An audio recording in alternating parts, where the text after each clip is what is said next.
1-2 മാസങ്ങൾക്ക് മുന്നമേ തിരുവനന്തപുരത്തെ ആയുർവേദ മെഡിക്കൽ കോളേജിൽ ഞങ്ങളുടെ ദേവാലയത്തിലെ ഒരു ആൻറ്റി വിദഗ്ധമായ ചികിത്സകൾക്കായി അഡ്മിറ്റ് ചെയ്യപ്പെട്ടു. ആൻറ്റിയെ കാണുവാനായിട്ട് ഞാൻ ഹോസ്പിറ്റലിലേക്ക് ചെന്നു. സ്ത്രീകൾ കിടക്കുന്ന വാർഡിലേക്ക് പ്രവേശിച്ചപ്പോൾ ഒരു പെൺകുഞ്ഞ്, 4 വയസ്സ് പ്രായമുള്ള ഒരു പെൺകുഞ്ഞ് എൻ്റെ മുൻപിൽ വട്ടം ചാടി ഒരു കള്ള ചിരി ചിരിച്ചു. അതിനുശേഷം ഈ കുഞ്ഞ് ഓടി മറഞ്ഞു. ഞാൻ മുൻപോട്ട് പോയി, ഞങ്ങളുടെ ആൻറ്റിയെ കണ്ടു, സംസാരിച്ചു, അവർക്ക് വേണ്ടി പ്രാർത്ഥിച്ചു. തിരികെ വരുന്ന സമയത്ത് ഈ കൊച്ചുമകൾ വീണ്ടും മുൻപിലേക്ക് ചാടി എന്നോട് പറഞ്ഞു, അച്ഛാ, ഈശോ മിശിഹായ്ക്ക് സ്തുതിയായിരിക്കട്ടെ. ഞാൻ ഈ കുഞ്ഞിനോട് പറഞ്ഞു, മോളെ, ഇപ്പോഴും എപ്പോഴും സ്തുതിയായിരിക്കട്ടെ. എന്നോട് ചേർന്ന് നിന്ന് ഈ കുഞ്ഞ് എന്നോട് ആവശ്യപ്പെട്ടത്, അച്ഛാ, എൻ്റെ അമ്മയ്ക്ക് വേണ്ടി ഒന്ന് പ്രാർത്ഥിക്കാവോ? ഞാൻ ഈ കുഞ്ഞിൻ്റെ തലയിൽ തലോടിയിട്ട് ചോദിച്ചു, മോളെ, മോളുടെ അമ്മ എവിടെയാണ് കിടക്കുന്നത്? ഈ കുഞ്ഞ് എൻ്റെ കയ്യിൽ പിടിച്ച് ആ വാർഡിൻ്റെ ഒരു മൂലയിൽ ബെഡിൽ കിടക്കുവാൻ നിവൃത്തിയില്ലാതെ തറയിൽ കിടക്കുന്ന, പ്രത്യേകമായി തയ്യാറാക്കപ്പെട്ട ഒരു കിടക്കയിൽ കിടക്കുന്ന ഒരു സ്ത്രീയുടെ അടുക്കലേക്ക്, ഒരു യൗവനക്കാരുടെ അടുക്കലേക്ക് എന്നെ കൂട്ടിക്കൊണ്ടു ചെന്നു. അതിനുശേഷം പറഞ്ഞു, അച്ഛാ, ഇതാണ് എൻ്റെ അമ്മ, ഒന്ന് പ്രാർത്ഥിക്കാവോ? ഞാൻ ഈ സ്ത്രീയുടെ അടുക്കലിരുന്ന് ചോദിച്ചു, എന്താണ് സംഭവം? എന്തുപറ്റി? എന്തുകൊണ്ടാണ് നിങ്ങളിങ്ങനെ തറയിൽ ചികിത്സയുമായി കിടക്കുന്നത്? ഈ സ്ത്രീ, ഈ യുവതി കണ്ണുനീരോടെ പറഞ്ഞത് എങ്ങനെയാണ്, അച്ഛാ, എൻ്റെ നാട് വലിയ തുറയാണ്. എനിക്ക് കുടുംബത്തിൽ എൻ്റെ ഭർത്താവുണ്ട്, 2 മക്കളുണ്ട്, 2 പെൺമക്കളാണ്. മൂത്ത മകൾ അടുത്തിരുന്ന് ശുശ്രൂഷിക്കുന്നു, ഇളയ മകൾ അവിടെ കളിച്ച് ഇവിടെ ഓടിയൊക്കെ നടക്കുന്നു. ഇളയ മകളാണ് എന്നെ കൂട്ടിക്കൊണ്ടു ചെന്നത്. ഈ അമ്മയായ യുവതി പറഞ്ഞത് ഇങ്ങനെയാണ്, 2ാമത്തെ മകൾ ജനിച്ചതിന് ശേഷം എൻ്റെ ഭർത്താവിന് എന്നെ സംശയമായി. ഓരോ ദിവസവും വൈകുന്നേരം മദ്യപിച്ച് വീട്ടിൽ വന്ന് എന്നെ ശാരീരികമായി ഉപദ്രവിക്കും. ഉപദ്രവം സഹിക്കാൻ വയ്യാതെ പലതവണ ഞാൻ എൻ്റെ അപ്പൻ്റെ അടുക്കിലേക്ക്, എൻ്റെ അമ്മയുടെ അടുക്കിലേക്ക്, സ്വഭവനത്തിലേക്ക് പോയി. പള്ളിക്കാരും പട്ടക്കാരും പഞ്ചായത്തുകാരും ഒക്കെ ഇടപെട്ട് പ്രശ്നങ്ങളൊക്കെ പലപ്പോഴും പറഞ്ഞ് പരിഹരിച്ച് ഭർത്താവിൻ്റെ അടുക്കൽ കൊണ്ടുചെന്നാക്കും. 2-3 ആഴ്ച സമാധാനത്തോടെ ജീവിക്കുവാൻ കഴിയും. വീണ്ടും ഈ മനുഷ്യൻ ഉപദ്രവിക്കുവാൻ തുടങ്ങും. ഏറ്റവും ഒടുവിൽ ഒരു ദിവസം മദ്യപിച്ച് വീട്ടിൽ വന്ന് കയ്യിൽ കിട്ടിയ കമ്പിപ്പാര കൊണ്ട് എൻ്റെ തല അടിച്ചു പൊട്ടിച്ചു. എൻ്റെ നടുവിനെയും അടിച്ചു തളർത്തി. ഞാനങ്ങനെ ചികിത്സയ്ക്കായി ഈ ആശുപത്രിയിൽ കിടക്കുകയാണ്. കൂടുമ്പോൾ ഇൻപമുള്ളതാണ് കുടുംബം എന്നാണല്ലോ നമ്മളൊക്കെ പറയുക. സമാധാനത്തിൻ്റെയും സന്തോഷത്തിൻ്റെയും ക്ഷമയുടെയും സ്നേഹത്തിൻ്റെയും ഐക്യത്തിൻ്റെയും ഒക്കെ ഇടങ്ങളായി മാറിയിടുന്ന കുടുംബങ്ങൾ ഇന്ന് പലയിടത്തും ദുഃഖത്തിൻ്റെയും സമാധാനമില്ലായ്മയുടെയും ദുരിതത്തിൻ്റെയും അക്രമത്തിൻ്റെയും ഒക്കെ ഇടങ്ങളായി മാറുന്നു എന്ന് മനസ്സിലാക്കുക. അങ്ങനെ ഒരു സാഹചര്യത്തിലാണ് നമ്മുടെ സമൂഹം കടന്നു പോകുന്നത്. പല കുടുംബങ്ങളിലും പുറത്തു പറയുവാൻ കഴിയാത്ത പല സങ്കടങ്ങളും പല വിഷമങ്ങളും ഉണ്ട് എന്നത് യാഥാർത്ഥ്യമാണ്. അതുകൊണ്ട് തന്നെ നമ്മുടെ കുടുംബ ബന്ധങ്ങൾ എങ്ങനെയായിരിക്കണം? ഭാര്യ ഭർത്തൃബന്ധം എങ്ങനെയായിരിക്കണം? മാതാപിതാക്കളും മക്കളും തമ്മിലുള്ള ബന്ധങ്ങൾ എങ്ങനെയായിരിക്കണം? സഹോദര ബന്ധങ്ങൾ എങ്ങനെയായിരിക്കണമെന്ന് നമുക്കൊരുമിച്ച് ചിന്തിക്കുകയും ധ്യാനിക്കുകയും ചെയ്യാം. ആദ്യമായി നമ്മുടെ ഭാര്യ ഭർത്തൃബന്ധം എങ്ങനെയായിരിക്കണം? ഈ ഓരോ കാര്യങ്ങൾ പറയുമ്പോൾ നമ്മുടെ കുടുംബത്തെ ഒന്ന് മനസ്സിൽ കൊണ്ടുവരണമേ. ഞാനും എൻ്റെ ഭർത്താവുമായിട്ടുള്ള ബന്ധം എങ്ങനെയാണ്? ഞാനും എൻ്റെ ഭാര്യയുമായിട്ടുള്ള ബന്ധം എങ്ങനെയാണ് എന്ന് ചിന്തിക്കുക. നാട്ടിൻ പുറത്തൊക്കെ നമ്മൾ കാണുന്ന ഒരു ചെറിയൊരു കായാണ് പാലക്ക. കേട്ടിട്ടുണ്ടോ? പാലക്ക. പാല എന്നൊരു മരമുണ്ട്. ആ മരത്തിലെ കായാണ് പാലക്ക. ഈ പാലക്ക പച്ചയായിരിക്കുമ്പോൾ ഇതെങ്ങനെ ഇരിക്കും? 2 കായ് ഒരുമിച്ചിരിക്കും, അല്ലേ? 2 കായ് ഒരുമിച്ചിരിക്കുകയാണ് പാലക്ക. കുറച്ച് നാൾ കഴിയുമ്പോൾ ഇതെന്ത് ചെയ്യും? ഇത് എന്ത് ചെയ്യും? കുറച്ച് വിളഞ്ഞു വരും. ഇതിൻ്റെ കളറൊക്കെ ഒന്ന് മാറും, സ്വഭാവം മാറും. കുറച്ച് നാൾ കഴിയുമ്പോൾ ഈ പാലക്ക എന്ത് ചെയ്യും? 2ആയിട്ട് പിളരും. ഒന്ന് വടക്കോട്ട് നോക്കിയിരിക്കും, മറ്റേ ഭാഗം തെക്കോട്ട് നോക്കിയിരിക്കും. പല കുടുംബങ്ങളുടെയും അവസ്ഥ ഇന്ന് ഇതുപോലെയാണ്. വിവാഹത്തിൻ്റെ ആദ്യ നാളുകളിൽ ഒരുമിച്ചിരിക്കും, ഭാര്യ ഭർത്താക്കന്മാർ ഒരുമിച്ചിരിക്കും, ഒരേ വാഹനത്തിലെ യാത്ര ചെയ്യാറുള്ളൂ. വിവാഹങ്ങളിലൊക്കെ പോകുമ്പോൾ അടുത്തടുത്തിരുന്ന് ഭക്ഷണം കഴിക്കും. ദേവാലയത്തിലേക്ക് വരുമ്പോൾ ഒരുമിച്ച് വരും.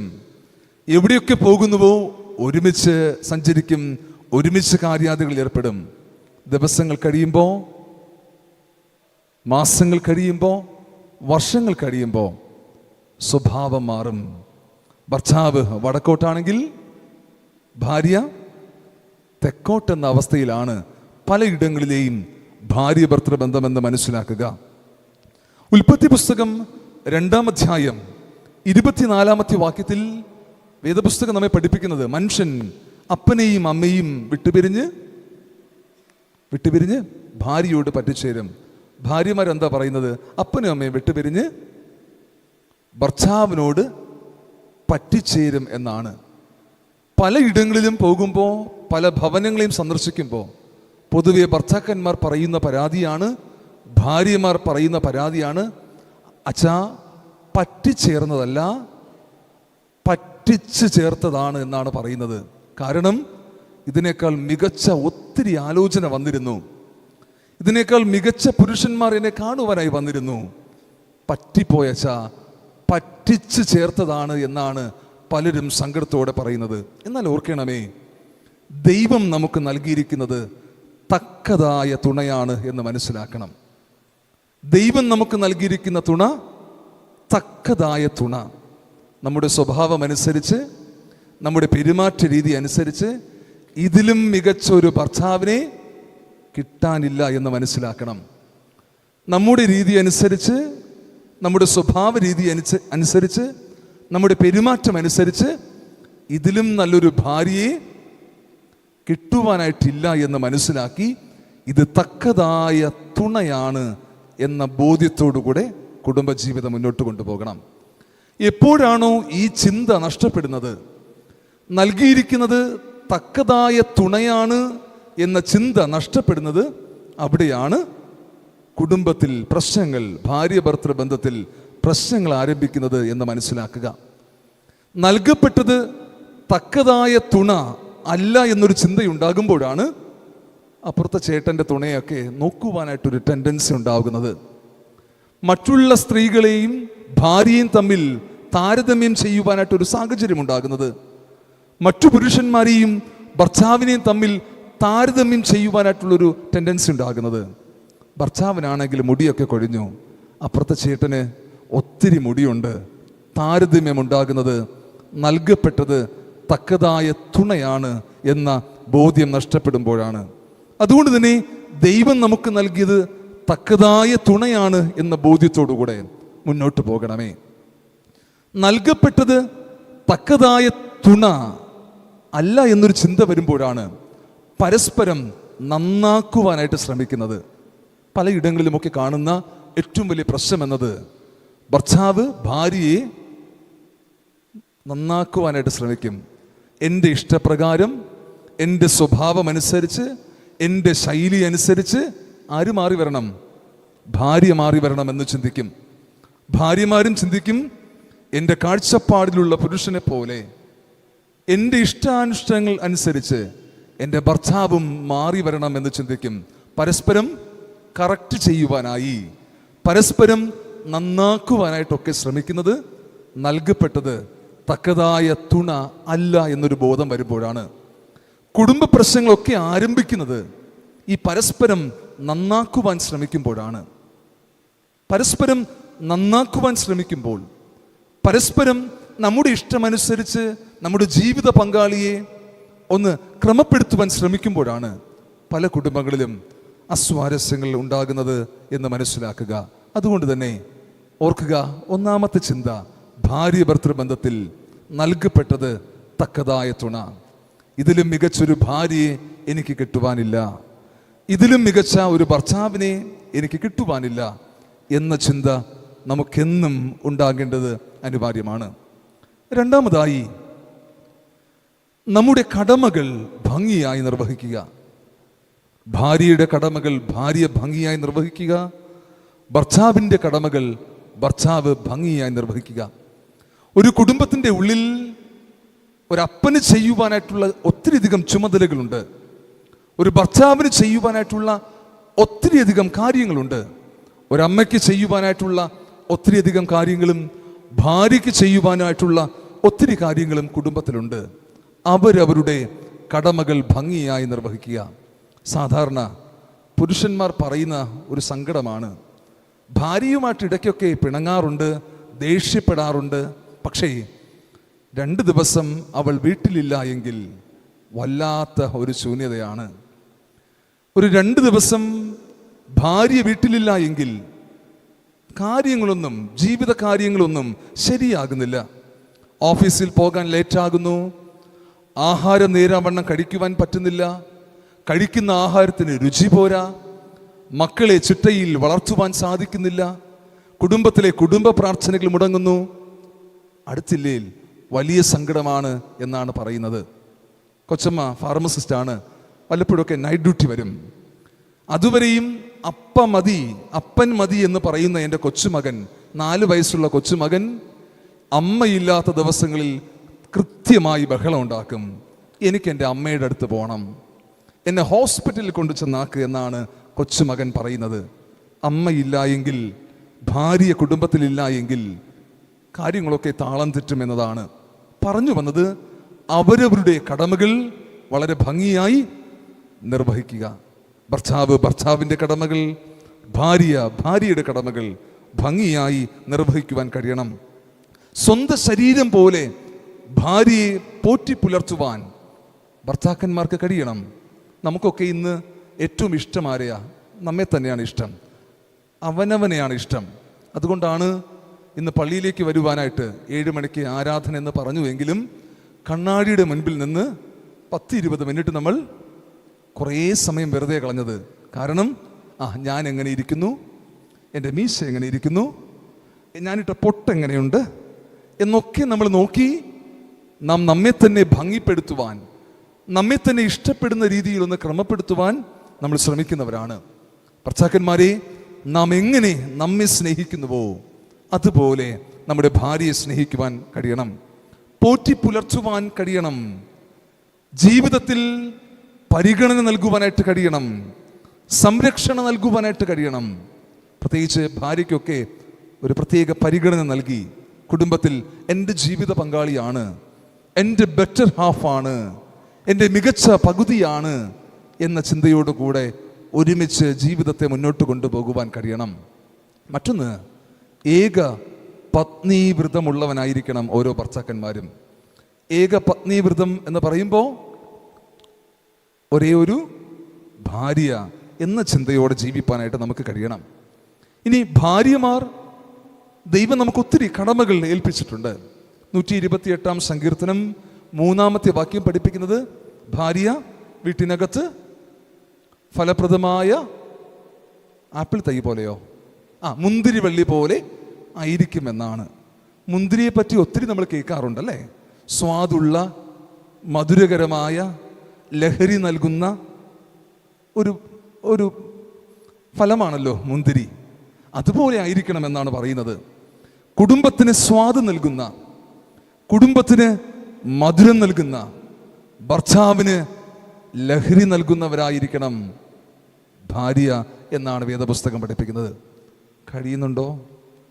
സ്വാദ് നൽകാറുണ്ട്, മധുരം നൽകാറുണ്ട്, ലഹരി നൽകുവാൻ കഴിയുന്നുണ്ടോ? ഇനിയിപ്പോൾ ലഹരി നൽകുന്നുണ്ട്, മധുരം നൽകുവാൻ കഴിയുന്നുണ്ടോ? നമ്മുടെ വാക്കുകൾ ഒക്കെ കുടുംബത്തിൽ, പ്രത്യേകിച്ച് ഭർത്താക്കന്മാർക്ക് മധുരം നൽകുന്നതാണോ അതോ കയ്പ് നൽകുന്നതാണോ എന്ന് ചിന്തിക്കുക. ഭാര്യമാർ ഫലപ്രദമായ മുന്തിരിവള്ളി പോലെ ആയിരിക്കണം എന്നതാണ്. തീത്തോസിന്റെ പുസ്തകം 2-ാം അധ്യായം 5 പഠിപ്പിക്കുന്നത് സുബോധം ഉള്ളവരായിരിക്കണം. സുബോധമുള്ളവരായിരിക്കണം ഭാര്യമാർ. ഭർത്താക്കന്മാർക്കും അത് ബാധകമാണ്. സുബോധമുള്ളവരായിരിക്കണം. സുബോധത്തോടെ സംസാരിക്കുവാൻ കഴിയണം. ഭർത്താവിനോട് സംസാരിക്കുമ്പോൾ ഞാനെൻ്റെ ജീവിത പങ്കാളിയോടാണ് സംസാരിക്കുന്നത് എന്നുള്ള സുബോധത്തോടെ സംസാരിക്കുവാൻ കഴിയണം. ഭാര്യയോട് സംസാരിക്കുമ്പോൾ ഞാൻ എൻ്റെ നല്ല പകുതിയായവളോട്, എൻ്റെ ജീവിതത്തിൻ്റെ എൻ്റെ പങ്കാളിയോടാണ് സംസാരിക്കുന്നതെന്നുള്ള ബോധം വേണം. പലപ്പോഴൊക്കെ തിരക്ക് പിടിച്ച ജീവിതത്തിൽ ഓഫീസിലെ ടെൻഷനൊക്കെ വന്ന് വീട്ടിലാണ് നമ്മൾ കാണിക്കുന്നത്, അല്ലേ? ഓഫീസിൽ എന്തെങ്കിലുമൊക്കെ ടെൻഷൻ ഉണ്ടെങ്കിൽ, മേലധികാരിയോട് എന്തെങ്കിലുമൊക്കെ ദേഷ്യമുണ്ടെങ്കിൽ വീട്ടിൽ വരും. അത് ഭാര്യയോട് തീർക്കും, ഭാര്യയാണെങ്കിൽ ഭർത്താവിനോട് തീർക്കും. ദേഷ്യം വരുമ്പോൾ വായിൽ തോന്നുന്നതൊക്കെ എന്തു ചെയ്യും? വിളിച്ചു പറയും. അതുകൊണ്ടാണ് ചിലർ പറയുന്നത്, അച്ഛാ എന്നെ ഒന്ന് അടിച്ചിരുന്നെങ്കിൽ എനിക്ക് വിഷമമില്ലായിരുന്നു, പക്ഷേ ചേട്ടൻ പറയാൻ പാടില്ലാത്ത ഇന്ന വാക്ക് പറഞ്ഞു എന്ന് പറയും. ചേട്ടാ എൻ്റെ ഭാര്യ എന്നെ ഒന്ന് തല്ലിയെങ്കിൽ എനിക്ക് സങ്കടമില്ലായിരുന്നു, പക്ഷേ അവൾ പറയുവാൻ പാടില്ലാത്ത ഈ ഒരു കാര്യം പറഞ്ഞു എന്ന് പറയും. സുബോധത്തോടുകൂടെ സംസാരിക്കുവാൻ നമുക്ക് കഴിയണം. നമ്മുടെ വൈവാഹിക ബന്ധത്തിൽ, ഭാര്യ ഭർത്തൃ ബന്ധത്തിൽ സുബോധത്തോടെ സംസാരിക്കുക, സുബോധത്തോടെ ഇടപെടുവാൻ കഴിയണം. പാതിവൃത്യമുള്ളവളായിരിക്കണം. ഏക പത്നീവൃതമുള്ളവരെ പോലെ ഏക പതിവൃതമുള്ളവരായിരിക്കണം. ഒരു ഭർത്താവ് മതി, ദൈവം നൽകിയ ഈ ജീവിത പങ്കാളി മതി എന്ന് ചിന്തിപ്പാനായിട്ട് നമുക്ക് കഴിയണം. പ്രത്യേകിച്ച് ഈ കാലഘട്ടത്തിൽ എങ്ങനെ വേണമെങ്കിലും ജീവിക്കുവാനായിട്ടുള്ള ഒരു സാഹചര്യം നമുക്കിന്നുണ്ടല്ലേ. പണ്ടൊക്കെ ഞങ്ങളൊക്കെ കൗമാരക്കാരായിരുന്നപ്പോൾ ഒരു പെൺകുട്ടിയോട് ഇഷ്ടം പറയണമെങ്കിൽ വലിയ പാടായിരുന്നു. ഈ പെൺകുട്ടി സ്കൂളിൽ നിന്നും വീട്ടിലേക്ക് വരുന്നത് കാത്തു നിൽക്കണം, വഴിയിൽ കാത്തു നിൽക്കണം, ലെറ്റർ എഴുതി കയ്യിൽ സൂക്ഷിക്കണം, ഇതിനെ ആരും കാണാതെ അവളുടെ കയ്യിൽ കൊടുക്കണം. വലിയ പാടായിരുന്നു. തിരികെ മറുപടി കിട്ടണമെങ്കിൽ 2 ദിവസം കാത്തിരിക്കണം. പരസ്പരം സംസാരിക്കുവാൻ ഫോണില്ല. ഇനി ഒരുപക്ഷെ വീട്ടിൽ ലാൻഡ് ഫോൺ ഉണ്ടെങ്കിൽ അപ്പൻ്റെയും അമ്മയുടെയും കണ്ണു വെട്ടിച്ച് സംസാരിക്കണം. വലിയ പാടായിരുന്നു. എന്നാൽ ഇന്നോ മൊബൈൽ എടുക്കുക, വാട്സപ്പ് എടുക്കുക, ഹായ്, അല്ലേ? ഒരു ലവ് സിമ്പൽ മതി, എളുപ്പമോ കാര്യങ്ങളൊക്കെ. എന്നാൽ ഓർക്കണമേ, ഒരു ഭർത്താവ് എന്ന നിലയിൽ ദൈവം നമ്മെ വിളിച്ചിരിക്കുമ്പോൾ, കുടുംബത്തിൻ്റെ ഉള്ളിൽ ഭാര്യ എന്ന നിലയിൽ ദൈവം നമ്മെ ആക്കിയിരിക്കുമ്പോൾ, ഏക പതിവ്രതം ഉള്ളവളായിരിക്കുക, ഏക പത്നീവ്രതം ഉള്ളവളായിരിക്കുവാനായിട്ട് നമുക്ക് കഴിയണം. മറ്റൊന്ന്, വീട്ടിലെ കാര്യങ്ങളൊക്കെ നോക്കുന്നവരാകുവാൻ ഭാര്യയും ഭർത്താവും ഒരുപോലെ ശ്രമിക്കണം. നിങ്ങളുടെ ഭർത്താക്കന്മാർ ഇവിടെ ഉണ്ടല്ലോ, ഉണ്ട്, അങ്ങോട്ട് നോക്കണ്ട. കിച്ചണിൽ ഹെൽപ്പ് ചെയ്യാറുണ്ടോ? എല്ലാവരും പറയാം ഹെൽപ്പ് ചെയ്യുമെന്ന്. നിങ്ങളെപ്പറ്റി ഭയങ്കര മതിപ്പാണ് കേട്ടോ. നിങ്ങളെല്ലാവരും കിച്ചണിൽ ഹെൽപ്പ് ചെയ്യുമെന്നാണ് പറയുന്നത്. ചെയ്യണം. വീട്ടിലെ കാര്യം, പ്രത്യേകിച്ച് അടുക്കളയിലെ കാര്യങ്ങൾ, വീട്ടിലെ മറ്റു ബാഹ്യമായിട്ടുള്ള ക്രമീകരണങ്ങൾ, അത് ഒരാളിൻ്റെ മാത്രം ചുമതലയല്ല, മറിച്ച് അതിൽ പാർക്കുന്ന എല്ലാവരുടെയും ചുമതലയാണ്. ഭാര്യ കറിക്ക് കട്ട് ചെയ്യുന്നെങ്കിൽ ഭർത്താവ് ചെന്ന് എന്ത് ചെയ്യുക? സൗകര്യം പോലെ പ്ലേറ്റ്സൊക്കെ ഒന്ന് കഴുകി വെക്കുക. ഒരുപക്ഷെ ഭാര്യ തുണി അലക്കുന്നുവെങ്കിൽ ഒരു ചൂലെടുത്ത് വീട്ടിനകത്തൊക്കെ, അല്ലെങ്കിൽ അതിനുള്ള സംവിധാനം ഉപയോഗിച്ച് വീടൊക്കെ ഒന്ന് വൃത്തിയാക്കുക. പലരും തലയാട്ടുകയാണ്, അച്ഛാ ഒരു രക്ഷയുമില്ല അച്ഛാ എന്നാണ്. വീട്ടിലെ കാര്യങ്ങൾ ഭാര്യയും ഭർത്താവും ഒരുപോലെ നോക്കേണ്ടത് അനിവാര്യമാണ്. നമുക്കറിയാവോ, ഏറ്റവും കൂടുതൽ നടക്കുന്നത് ആരെന്നറിയാവോ? സ്ത്രീകളാണ്. നമ്മളൊക്കെ ചിന്തിക്കുന്നത്, എന്തോ ജോലി, അടുക്കളയിൽ നിന്ന് ഒരു കാര്യം ചെയ്യുക, മറ്റൊരു കാര്യം ചെയ്യുക എന്നാണ്. പക്ഷേ ഈ അടുക്കളയുടെ ഉള്ളിൽ ഒത്തിരി ഇങ്ങനെ നടക്കുന്ന സ്ത്രീകളാണ്. അതുകൊണ്ടാണ് ഇപ്പോൾ വീടൊക്കെ വെക്കുമ്പോൾ കിച്ചൺ വളരെ ചെറുതാക്കി ചെയ്യും. ചെറുതാക്കി ചെയ്യുന്നത് സ്ഥലപരിമിതി മൂലമല്ല, മറിച്ച് നിൽക്കുന്ന സ്ഥലത്ത് നിന്ന് അടുപ്പിനടുത്തേക്കും കൈയെത്തണം, സിങ്കിനടുത്തേക്കും കൈയെത്തണം. കാര്യങ്ങളൊക്കെ വളരെ എളുപ്പത്തിൽ ചെയ്യുവാൻ വേണ്ടിയിട്ടാണ്. അതുകൊണ്ട് തന്നെ നമ്മുടെ ഭാര്യമാർ വീട്ടിലെ കാര്യങ്ങളൊക്കെ ചെയ്യുമ്പോൾ സഹായിക്കുന്ന, വീട്ടുകാര്യം നോക്കുന്ന ഭർത്താക്കന്മാരായിട്ട് നമുക്ക് മാറുവാൻ കഴിയണം. 1 പത്രോസ് 3-ാം അധ്യായം 1-2 വാക്യങ്ങൾ പഠിപ്പിക്കുന്നത്, ഭാര്യയുടെ നല്ല നടപ്പ് കണ്ട് ഭർത്താവ് ദൈവത്തോട് ചേർന്ന് വരണം എന്നാണ്. ഭാര്യയുടെ നല്ല നടപ്പ് കണ്ട് ഭർത്താവ് ദൈവത്തോട് ചേർന്ന് വരണം. ഒരു പക്ഷേ അത്രത്തോളം വിശ്വാസം ഇല്ലാത്ത ഭർത്താവാണ് നമുക്ക് കിട്ടിയത് എങ്കിൽ നമ്മുടെ നല്ല സ്വഭാവം കണ്ട് ആരോട് വരണം? ഭർത്താവ് ദൈവത്തോട് ചേർന്ന് വരണം. പള്ളിയിൽ പോകാൻ താല്പര്യമില്ലാത്ത ഭർത്താവ് ഭാര്യയുടെ നല്ല നടപ്പ് കണ്ട്, നല്ല പെരുമാറ്റം കണ്ട്, ഇന്ന് ഞായറാഴ്ചയല്ലേ, പള്ളിയിലേക്ക് പോകാം എന്ന് പറഞ്ഞ് എവിടെ വരണം? പള്ളിയിൽ വരണം. നമ്മുടെ നല്ല നടപ്പ് കണ്ട്, നമ്മുടെ നല്ല സംസാരം കേട്ട്, നമ്മുടെ നല്ല പെരുമാറ്റം കണ്ട് ഭർത്താക്കന്മാർ ദൈവത്തോട് ചേർന്ന് വരുമോ എന്ന് ചിന്തിക്കുക. ഇല്ല എങ്കിൽ ജീവിതത്തെ ക്രമപ്പെടുത്തി മതിയാവുകയുള്ളൂ. 1 പത്രോസ് 3-4 ഭാര്യ സൗമ്യതയുള്ളവളായിരിക്കണം. 3-7 വിവേകമുള്ളവളായിരിക്കണം. സദൃശവാക്യം 31:10 സാമർഥ്യമുള്ളവളായിരിക്കണം. സദൃശവാക്യം 14:1 വീട് പണിയുന്നവളായിരിക്കണം എന്നാണ് പറയുന്നത്. സാമർഥ്യമുള്ളവളായിരിക്കണം, സൗമ്യതയുള്ളവളായിരിക്കണം, വിവേകമുള്ളവളായിരിക്കണം, വീട് പണിയുന്നവളായിരിക്കണം. സൗമ്യതയുള്ളവനായിരിക്കണം, വിവേകമുള്ളവനായിരിക്കണം, വീട് പണിയുന്നവനാകണം, സാമർഥ്യമുള്ളവനാകണം. നമ്മുടെയൊക്കെ വൈവാഹിക ബന്ധത്തിൽ, ഭാര്യ ഭർത്തൃ ബന്ധത്തിൽ ഈ കാര്യങ്ങളിലൂടെ ഒന്ന് ശ്രദ്ധിക്കണമേ. ഞാൻ മുൻപ് ശുശ്രൂഷ ഇടവകയിലെ ഒരു യൗവനക്കാരൻ, ഒരു 40 വയസ്സുള്ള ഒരു മനുഷ്യൻ ഒരു ദിവസം ഉച്ചയ്ക്ക് എന്നെ ഫോൺ ചെയ്യുന്നു. അച്ഛാ, എൻ്റെ ജീവിതം ആകെ തകർന്നു, എനിക്കിനി മരിച്ചാൽ മതി എന്ന് ഈ മനുഷ്യൻ സങ്കടപ്പെട്ട് നിലവിളിക്കുകയാണ്. ഞാൻ ഈ മനുഷ്യനോട് പറഞ്ഞു, ഒരു കാര്യം ചെയ്യ്, നമുക്കൊന്ന് നേരിട്ട് കാണാം, എൻ്റെ അടുക്കിലേക്ക് വാ. ഒരു 3 മണി സമയം കഴിഞ്ഞപ്പോൾ ഈ മനുഷ്യൻ എന്നെ വന്ന് കണ്ടു. ആഹാരമൊന്നും കഴിച്ചില്ല, രാവിലെ കഴിച്ചില്ല, ഉച്ചയ്ക്കും കഴിച്ചില്ല. ഇദ്ദേഹത്തെ കൊണ്ടുചെന്ന് ആദ്യം ആഹാരം വാങ്ങി നൽകി. ഒരുമിച്ചിരുന്ന് സംസാരിച്ചപ്പോൾ പറഞ്ഞത് ഇങ്ങനെയാണ്: അച്ഛാ, ഞാൻ എൻ്റെ കുടുംബത്തിന് വേണ്ടിയിട്ടാണ് ജീവിച്ചത്. ഒരു മേസ്ത്രി പണിക്കാരനാണ്, പണികളൊക്കെ എടുത്ത് ചെയ്യുന്ന ഒരു കൊച്ചു കോൺട്രാക്ടർ. അദ്ദേഹം പറയുന്നത് എങ്ങനെയാണ്: അച്ഛാ, ഞാൻ മദ്യപിക്കില്ല, ഞാൻ ആവശ്യമായി പണം ദൂർത്തായി ചെലവാക്കില്ല, കുടുംബത്തിന് വേണ്ടിയിട്ടാണ് ചെയ്തത്. പക്ഷേ എന്നെ പറ്റിച്ചച്ചാ, എൻ്റെ ഭാര്യ എന്നെ പറ്റിച്ചു കളഞ്ഞു. വീടിൻ്റെ തൊട്ടടുത്തുള്ള ഈ മനുഷ്യൻ്റെ വലിയപ്പൻ്റെ മകനുമായി ഈ സ്ത്രീ, ഇദ്ദേഹത്തിൻ്റെ ഭാര്യ, വാട്സപ്പിലൂടെ സന്ദേശങ്ങൾ അയക്കുവാൻ തുടങ്ങി. ആദ്യം സൗഹൃദമായി തുടങ്ങിയ ബന്ധം പിന്നീട് സ്വകാര്യ കാര്യങ്ങൾ വരെ അത് പരസ്പരം പങ്കുവയ്ക്കുന്ന ഒരു അനുഭവത്തിലേക്ക് മാറ്റപ്പെട്ടു. അപ്രതീക്ഷിതമായി ഈ മനുഷ്യൻ അത് മനസ്സിലാക്കുകയും ഒടുവിൽ അത് സത്യമാണ് എന്ന് ബോധ്യപ്പെടുകയും ചെയ്ത് സങ്കടപ്പെട്ട് എൻ്റെ അടുക്കൽ വന്നതാണ്. ഞാൻ ഈ മനുഷ്യനോട് പറഞ്ഞത്, വീട്ടിൽ ചെന്ന് ഒരു കാരണവശാലും പ്രതികരിക്കരുത്. നിങ്ങളൊരു കാര്യം ചെയ്യ്, ഭാര്യയെ, ഇദ്ദേഹത്തിന് കുടുംബജീവിതം മുന്നോട്ട് കൊണ്ടുപോകുവാൻ താല്പര്യമില്ലാത്ത സംസാരിക്കുവാൻ തുടങ്ങി. ഞാൻ പറഞ്ഞു, ഭാര്യയെ അവളുടെ വീട്ടിലേക്ക് കൊണ്ടുചെന്നാക്കുക. ഇന്ന് വൈകുന്നേരം ഞങ്ങൾ കുടുംബമായി നിങ്ങളുടെ ആ വീട്ടിലേക്ക് വരാം, ഒരുമിച്ചിരുന്ന് സംസാരിക്കാം. ഒടുവിൽ ഒരുമിച്ചിരുന്ന് സംസാരിച്ചു. തകർന്നു പോകാവുന്ന, നഷ്ടപ്പെട്ടു പോകാമായിരുന്ന ഒരു കുടുംബം. ഒടുവിൽ ഈ മനുഷ്യൻ പറയുകയാണ്, വന്നതൊക്കെ പോട്ടെ, ക്ഷമിക്കുവാൻ ഞാൻ തയ്യാറാണ്. ഈ പെൺകുട്ടിയും പറഞ്ഞു, ഈ സ്ത്രീയും പറഞ്ഞു, അച്ഛാ, സംഭവിച്ചു പോയി, സംഭവിക്കുവാൻ പാടില്ലാത്ത കാര്യങ്ങളാണ്. ഇനി എൻ്റെ ഭാഗത്ത് നിന്ന് യാതൊരു പ്രശ്നവും ഉണ്ടാകില്ല, ഞാനതിന് ഉറപ്പ് തരുന്നു. എൻ്റെ ഹസ്ബൻഡ് എന്തു പറയുന്നുവോ അതനുസരിച്ച് ഞാൻ എൻ്റെ ജീവിതത്തെ ക്രമപ്പെടുത്താമെന്ന് ഈ പെൺകുട്ടിയും പറഞ്ഞു. നഷ്ടപ്പെട്ടു പോകാവുന്ന ഒരു കുടുംബം, തകർന്നു പോകാവുന്ന ഒരു കുടുംബം വീണ്ടും പണിയപ്പെട്ടു.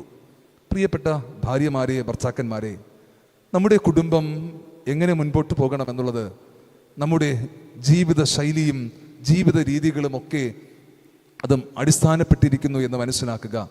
നമ്മുടെ വീടിനെ നശിപ്പിക്കുന്നവരായിട്ടല്ല, മറിച്ച് വീടിനെ പണിയുന്നവരായിട്ട് മാറണമേ. നമ്മുടെ വീടിനെ നശിപ്പിക്കുന്നവരായിട്ടല്ല, പണിയുന്നവരായിട്ട് മാറണമേ. കുടുംബജീവിതത്തിൽ എന്നും കാത്തു സൂക്ഷിക്കേണ്ടുന്ന വിശ്വസ്തത നഷ്ടപ്പെട്ടു പോകാതെ കാത്തു സൂക്ഷിക്കുക. പരസ്പരം സ്നേഹം കുറഞ്ഞാലും സാരമില്ല, അല്പസ്വല്പമൊക്കെ ദേഷ്യപ്പെട്ടാലും സാരമില്ല. പക്ഷേ ഭർത്താവിൻ്റെ മേൽ ഭാര്യയ്ക്കൊരു വിശ്വാസമുണ്ട്, ഭാര്യയുടെ മേൽ ഭർത്താവിനൊരു വിശ്വാസമുണ്ട്. ആ വിശ്വാസം നഷ്ടപ്പെടാതെ ജീവിക്കണമേ. ഈ വിശ്വാസത്തെ അതിനെപ്പറ്റി ഒരു ചൊല്ലിങ്ങനെയാണ്: trust is like a paper, once it crumble it can't be perfect again. ഈ ട്രസ്റ്റ് എന്ന് പറയുന്നത്, വിശ്വാസം ഒരു പേപ്പർ പോലെയാണ്. ഇതിനെ ഒന്ന് ചുക്കി ചുളുക്കിയാൽ നമ്മൾ എത്ര തന്നെ അത് നിവർത്തുവാൻ ശ്രമിച്ചാലും പഴയ പാടുകളൊക്കെ അതിൻ്റെ ഉള്ളിൽ കാണും. അതുകൊണ്ട് തന്നെ ഇതൊരു പ്രത്യേകമായി നമ്മൾ ചിന്തിക്കേണ്ടുന്ന ഒരു കാര്യമാണ്. വിശ്വാസം നഷ്ടപ്പെടുത്താതെ ജീവിക്കണമേ. പരസ്പരമുള്ള വിശ്വാസം നഷ്ടപ്പെടുത്താതെ ജീവിക്കണം. മറ്റൊന്ന്, നമ്മുടെയൊക്കെ കുടുംബത്തിൽ പരസ്പരം ഒരു ആശയവിനിമയം ഉണ്ടാകണം. അങ്ങോട്ടും ഇങ്ങോട്ടൊക്കെ സംസാരിക്കാൻ പറ്റണം. ആശയവിനിമയം ഉണ്ടാകണം. ഇന്നത്തെ കാലത്ത് പിള്ളേരൊക്കെ, പ്രത്യേകിച്ച് ഇപ്പോൾ ഈ ഒരു 4-5 വർഷത്തിനിടയ്ക്ക് വിവാഹിതരായവരോട് ചോദിച്ചാൽ അറിയാം, വിവാഹ ദിവസത്തിൽ തൻ്റെ വധുവിനെ കാണുന്നത് വളരെ പരിചിതയായിട്ടുള്ള ഒരു സ്ത്രീയായിട്ടാണ്. വിവാഹത്തിൻ്റെ അന്ന് വരനെ കാണുന്നത് വളരെ പരിചിതനായിട്ടുള്ള ഒരു മനുഷ്യനായിട്ടാണ്. കാരണം എൻഗേജ്മെൻ്റ് ഒക്കെ കഴിയുമ്പോഴേ പരസ്പരം ഫോൺ നമ്പേഴ്സൊക്കെ കൈമാറും. അവർ പരസ്പരം സംസാരിക്കും, കാര്യങ്ങളൊക്കെ മനസ്സിലാക്കും, ആശയവിനിമയം ഉണ്ടാകും. വിവാഹത്തിന് ശേഷവും അത്തരത്തിലൊരു ആശയവിനിമയം വിവാഹിതരായ എല്ലാവർക്കും ഉണ്ടാകണം. നമ്മുടെയൊക്കെ ഗേൾ ഫ്രണ്ട് വിളിച്ചാൽ നമ്മൾ എങ്ങനെ സംസാരിക്കും? ഹായ് കുട്ടാ, എവിടെയാണ്? ആഹാരം കഴിച്ചോ? ചോറ് കഴിച്ചോ? എന്താണ് കഴിച്ചത്? എന്തായിരുന്നു കറി? ഒക്കെ ചോദിക്കും. ഇനി വിവാഹം കഴിഞ്ഞ് ഭാര്യയായാലോ, എന്ത് ഇതാ വരുന്ന അവച്ചോ, 3 വാക്കിലങ്ങ് തീരും. ഒരു ആശയവിനിമയം ഉണ്ടാകണം. എങ്ങനെ സ്നേഹിതനോട് സംസാരിക്കുമോ, എങ്ങനെ കാമുകനോട് സംസാരിക്കുമോ, അതുപോലെ ഭർത്താവിനോട് സംസാരിക്കണമേ. എങ്ങനെ കാമുകിയോട് സംസാരിക്കുമോ, അതുപോലെ ഭാര്യയോട് സംസാരിക്കുവാൻ കഴിയണം. ആശയവിനിമയം നമുക്കുണ്ടാകണം. വീട്ടിലെ സാഹചര്യങ്ങൾ പരസ്പരം തുറന്ന് സംസാരിക്കുവാൻ കഴിയണം. ജോലി സ്ഥലത്തെ ടെൻഷൻ വീട്ടിൽ വരുമ്പോൾ ഭാര്യയോട്, ഭർത്താവിനോട് തുറന്ന് സംസാരിക്കുവാൻ കഴിയണമേ. സഹിക്കുവാൻ കഴിയാത്ത ഒരു പ്രശ്നം, ഒരു മനോഭാരം നമ്മുടെ ജോലിയുമായി ബന്ധപ്പെട്ട് തൊഴിലിടത്തിലുണ്ട് എങ്കിൽ വീട്ടിൽ വരുമ്പോൾ ഭാര്യയോട് അല്ലെങ്കിൽ ഭർത്താവിനോട് പറയണം, എനിക്ക് വല്ലാത്ത സങ്കടമുണ്ട്, ഇങ്ങനൊരു പ്രശ്നമുണ്ട്, ഇങ്ങനെയൊക്കെയാണ് കാര്യങ്ങൾ എന്നൊന്ന് പറയുമ്പോൾ സാവകാശം കേട്ട് ഒന്ന് ചേർത്ത് പിടിക്കുവാൻ ഭാര്യയ്ക്കും ഭർത്താവിനും പരസ്പരം കഴിഞ്ഞാൽ എന്ത് പ്രശ്നമുണ്ടെങ്കിലും അതൊക്കെ തരണം ചെയ്ത് മുന്നോട്ട് പോകുവാൻ സാധിക്കും എന്നോർക്കുക. ആരോഗ്യ പ്രശ്നങ്ങൾ പരസ്പരം തുറന്നു പറയുക. ചില അമ്മമാരുണ്ട്, എത്ര തന്നെ ശാരീരിക ബുദ്ധിമുട്ടുണ്ടെങ്കിലും വീട്ടിൽ ആരോടും പറയില്ല. എൻ്റെ കുടുംബത്തിൽ പരിചയത്തിലുള്ള ഒരു അമ്മയുണ്ടായിരുന്നു. ക്യാൻസർ ആയിരുന്നു. 4ാമത്തെ സ്റ്റേജിലാണത് കണ്ടെത്തിയത്. അതുവരെയും അമ്മ പറയുന്നത്, വയറിനത്ര സുഖമില്ല, സ്പ്രൈറ്റ് കുടിച്ചാൽ ശരിയാകും. അങ്ങനെ സ്പ്രൈറ്റ് കുടിച്ചിട്ടേ നടന്നു. ഒടുവിൽ ഒറ്റ മകളെയുള്ളൂ. അവളും ഹസ്ബൻഡും വർക്കിംഗ് ആണ്. അതുകൊണ്ട് തന്നെ കുഞ്ഞുങ്ങളെ പരിപാലിക്കുവാനായിട്ട് ഈ മകളുടെ അടുക്കിലേക്ക് അമ്മയെ കൊണ്ടുപോയി. അമ്മ കുറച്ച് സമയം മക്കളെ പരിപാലിക്കും, വന്ന് കട്ടിലിൽ കിടക്കും. മകൾ പ്രശ്നമുണ്ടാക്കുവാൻ തുടങ്ങി. അമ്മ വീണ്ടും എഴുന്നേൽക്കും, സ്പ്രൈറ്റ് കുടിക്കും, വീട്ടിലെ കൊച്ചു കാര്യങ്ങൾ ചെയ്യും, വീണ്ടും വന്ന് കിടക്കും. ഒടുവിൽ ക്യാൻസർ 4ാമത്തെ സ്റ്റേജ് ആയപ്പോഴാണ് മനസ്സിലാക്കുകയും ഒടുവിൽ അവർ ഈ ലോകം വിട്ടെടുക്കപ്പെടുകയും ചെയ്തു. ആരോഗ്യ പ്രശ്നങ്ങൾ ഒന്ന് തുറന്നു പറയുവാനായിട്ട് സാധിക്കണം. എന്തെങ്കിലുമൊക്കെ ശാരീരികമായ ബുദ്ധിമുട്ടുണ്ടെങ്കിൽ അത് ഭർത്താവിനോട്, അത് ഭാര്യയോട് തുറന്നു പറയുവാനായിട്ടൊക്കെ നമുക്ക് കഴിയണം. പലപ്പോഴും പല ശാരീരിക പ്രശ്നങ്ങളുണ്ട് എങ്കിലും നമ്മൾ അതൊക്കെ ഉള്ളിൽ വച്ച് ദേഷ്യത്തോടായിരിക്കും അല്ലേ പെരുമാറുന്നത്. പ്രത്യേകിച്ച് പീരീഡ്സിൻ്റെ ഒക്കെ ദിവസങ്ങളാകുമ്പോൾ മാനസിക സംഘർഷം, ശാരീരികമായ ബുദ്ധിമുട്ട്, ഇതൊക്കെ വച്ചിട്ട് പിന്നെ എല്ലാത്തിലും ദേഷ്യമാണ്. അങ്ങനെയല്ല, മറിച്ച് ആരോഗ്യ പ്രശ്നങ്ങൾ ഭർത്താവിനോട് തുറന്ന് സംസാരിക്കുവാൻ നമുക്ക് കഴിയണം. നമ്മുടെ ശാരീരിക ബുദ്ധിമുട്ടുകൾ ഭാര്യയോട് തുറന്ന് സംസാരിക്കുവാൻ കഴിയണം. ഒരേ ഇരിപ്പിൽ ഓഫീസിലെ ചെയറിലിരുന്ന് നടുവൊക്കെ വേദനിച്ച് ഒത്തിരി ദൂരം ഡ്രൈവ് ചെയ്ത് വീട്ടിലെത്തുമ്പോൾ നടുവേദനയാണ്. ഭാര്യയോട് പറയണം, വല്ലാത്ത നടുവേദന, ഒരല്പം ബാം പുരട്ടി തന്നെങ്കിൽ നന്നായിരുന്നു. ആരോഗ്യ പ്രശ്നങ്ങൾ പരസ്പരം തുറന്ന് പറയുക. മക്കളുടെ ജീവിത രീതി പരസ്പരം തുറന്ന് സംസാരിക്കുക. നമ്മുടെയൊക്കെ വീട്ടിൽ മക്കൾ ചെയ്യുന്ന കുരുത്തക്കേട് ആദ്യം ആരാണ് കണ്ടെത്തുക? പിള്ളേരോട് ചോദിക്കാം. പിള്ളേരൊക്കെ ഉറങ്ങിയോ? പയ്യന്മാരെ പറഞ്ഞേ, ആദ്യം ആരാ നമ്മുടെ കുരുത്തക്കേട് കണ്ടുപിടിക്കുന്നേ? അമ്മ. ഈ കുരുത്തക്കേട് അമ്മ പപ്പയോട്, ഡാഡിയോട് പറയോ? പലതും പറയില്ല അല്ലേ? എന്തു ചെയ്യും? ചേട്ടനോട് പറഞ്ഞാൽ ചേട്ടന് ദേഷ്യം വരും, ചേട്ടനോട് പറഞ്ഞാൽ ചേട്ടൻ പിള്ളേരെ ഉപദ്രവിക്കും, അതുകൊണ്ട് പറയണ്ട എന്ന് ചിന്തിക്കും. അങ്ങനെയല്ല. മക്കൾ കൊച്ചു കൊച്ചു തെറ്റ് ചെയ്താലും അത് അമ്മയാണ് ആദ്യം മനസ്സിലാക്കുന്നതെങ്കിൽ ഭർത്താവിനോട് പറയണം. ഒരുപക്ഷെ ഭർത്താക്കന്മാർ, അപ്പന്മാരാണ് ഈ തെറ്റുകൾ ആദ്യം മനസ്സിലാക്കുന്നതെങ്കിൽ ഭാര്യയോട് പറയേണ്ടത് അനിവാര്യമാണ്. ഇല്ല എങ്കിൽ പിന്നീട് പറയും, ഇവനെ വളർത്തി നശിപ്പിച്ചത് നീയാണ് എന്നുള്ള പടി കേൾക്കേണ്ടി വരും. മക്കളുടെ ജീവിത രീതിയെപ്പറ്റി, മക്കളുടെ സ്വഭാവത്തെപ്പറ്റി പരസ്പരം സംസാരിക്കുക. ഭർത്താവിൻ്റെ, ഭാര്യയുടെ സാമ്പത്തിക സ്ഥിതിയെപ്പറ്റി, ഇല്ലായ്മകളെപ്പറ്റി, വരുമാനത്തെപ്പറ്റി, നന്മകളെ പറ്റിയിട്ടൊക്കെ പരസ്പരം അറിയുവാനൊക്കെ കഴിയണം, മനസ്സിലാക്കുവാൻ കഴിയണം. പലപ്പോഴൊക്കെ സംഭവിക്കുന്നത് ഭർത്താവിൻ്റെ വരുമാനത്തെപ്പറ്റി ഭാര്യ അറിയില്ല, ഭാര്യയുടെ വരുമാനത്തെപ്പറ്റി ഭർത്താവും അധികം അറിയില്ല. പലയിടങ്ങളിലുമൊക്കെ അങ്ങനെ സംഭവിക്കുമ്പോൾ ചില വലിയ സ്വപ്നങ്ങൾ കണ്ട് ചില വലിയ കാര്യങ്ങൾ ചെയ്യുവാനായി താല്പര്യപ്പെട്ട് അതിലേക്ക് ചെന്ന് ചാടും. ഒടുവിൽ ഒന്നും ചെയ്യാൻ പറ്റാത്ത അവസ്ഥയിലേക്ക് എത്തിച്ചേരും. പരസ്പരം നമ്മുടെ ജീവിത സാഹചര്യങ്ങളെ പറ്റി മനസ്സിലാക്കണം. ഉള്ളിൻ്റെ ഉള്ളിലെ വികാരങ്ങൾ, അത് ദേഷ്യമാകട്ടെ, സന്തോഷമാകട്ടെ, സങ്കടമാകട്ടെ, ഒക്കെയും പരസ്പരം പ്രകടിപ്പിക്കുവാൻ കഴിയണം. പണ്ടൊക്കെയാണ് മീശ മുറുക്കി നടക്കുന്ന അപ്പനെ, അല്ലെ, ഒരു ഐഡിയൽ അപ്പൻ എന്ന് പറയുന്നത് ഗൗരവക്കാരനായിട്ടുള്ള അപ്പൻ, അമ്മയെന്ന് പറയുന്നത് വാത്സല്യനിധിയായിട്ടുള്ള അമ്മ. അപ്പൻ്റെ ഉള്ളിൽ എത്ര തന്നെ സ്നേഹമുണ്ടെങ്കിലും അതെന്ത് ചെയ്യാൻ പാടില്ല, പുറത്ത് കാണിക്കുവാൻ പാടില്ല എന്ന് ചിന്തിച്ചിരുന്നൊരു കാലഘട്ടം ഉണ്ടായിരുന്നു. ഉള്ളിൽ എത്ര തന്നെ ദേഷ്യമുണ്ടെങ്കിലും സ്നേഹത്തോട് ഇടപെടണം എന്ന് ചിന്തിച്ചിരുന്നൊരു കാലഘട്ടം ഉണ്ടായിരുന്നു. എന്നാൽ ഇന്ന് അതല്ല. അവനവൻ്റെ ഉള്ളിലെ വികാരങ്ങൾ പരസ്പരം പ്രകടിപ്പിക്കുവാൻ കഴിയണം. ദേഷ്യമാണ് എങ്കിലും അത് നമ്മുടെ പങ്കാളിക്ക് സങ്കടമുണ്ടാക്കാത്ത രീതിയിൽ അതിനെ പ്രകടിപ്പിക്കുവാൻ കഴിയണം. സ്നേഹം പ്രകടിപ്പിക്കുവാൻ കഴിയണം. ഒത്തിരി തന്നെ സ്നേഹമുണ്ട് എന്ന് പറഞ്ഞ് ഉള്ളിൻ്റെ ഉള്ളിൽ സ്നേഹം വച്ചിട്ട് സ്നേഹമില്ലാത്ത ഭർത്താവായി നടക്കുന്നത് കൊണ്ട് കാര്യമില്ല. അതുകൊണ്ട് തന്നെ ഉള്ളിലെ വികാരങ്ങൾ പുറത്ത് കാണിക്കുവാനായിട്ട് കഴിയണമേ. മാനസികമായിട്ടുള്ള പ്രശ്നങ്ങൾ മനുഷ്യനുണ്ടാകുന്നതിൻ്റെ പ്രധാനപ്പെട്ട കാരണം ഉള്ളിലെ വികാരങ്ങൾ പുറത്ത് കാണിക്കുവാൻ കഴിയാത്തത് കൊണ്ടാണ്. ഉള്ളിൻ്റെ ഉള്ളിലിരുന്ന് ഇതിങ്ങനെ വെമ്പി ഒരു പെട്ടെന്നൊരു ദിവസം അഗ്നിപർവ്വതം പൊട്ടും പോലെ പൊട്ടിത്തെറിക്കും. വളരെ സ്നേഹത്തോടെ ഇടപെടുന്ന അമ്മ, ഭാര്യ പെട്ടെന്നൊരു ദിവസം പൊട്ടിത്തെറിക്കുന്നതിൻ്റെ കാരണം അതുകൊണ്ടാണ്. ഉള്ളിലെ വികാരങ്ങൾ ഓരോ തവണയും പ്രകടിപ്പിക്കുവാൻ കഴിയാതെ വരുമ്പോൾ പെട്ടെന്നൊരു സുപ്രഭാതത്തിൽ പൊട്ടിത്തെറിക്കുമെന്ന് മനസ്സിലാക്കുക. അതുകൊണ്ട് തന്നെ പരസ്പരം ആശയവിനിമയം ഉണ്ടാകണം. ഒരു മനുഷ്യൻ്റെ ജീവിതായുസ്സിൽ 70% അദ്ദേഹത്തിൻ്റെ ജീവിത കാലഘട്ടം കമ്മ്യൂണിക്കേഷനാണ്, ആശയവിനിമയത്തിനാണ് ഉപയോഗിക്കുന്നത് എന്നാണ് പറയുന്നത്. അതിൽ 45% കേൾക്കുവാനും 30% സംസാരിക്കുവാനും 16% അത് വായിക്കുവാനും 9% എഴുതുവാനുമായിട്ടാണ് ഉപയോഗിക്കുന്നത്. ചുരുക്കി പറഞ്ഞാൽ നാം ജീവിക്കുന്ന നമ്മുടെ ജീവിത കാലഘട്ടത്തിൽ ബഹുഭൂരിപക്ഷം സമയം നാം അത് പ്രയോജനപ്പെടുത്തുന്നത് ആശയവിനിമയത്തിനാണ്, സംസാരിക്കുവാൻ, കേൾക്കുവാൻ വേണ്ടിയിട്ടാണ് എന്ന് ഓർക്കണമേ. ആ ഒരു ചിന്തയും നമ്മുടെ ജീവിതത്തിൽ ഉണ്ടാകണം. നമ്മുടെ കുടുംബ ജീവിതത്തിൽ ഒത്തിരി സമയം ആശയവിനിമയത്തിന് നമുക്കുണ്ടാകണം.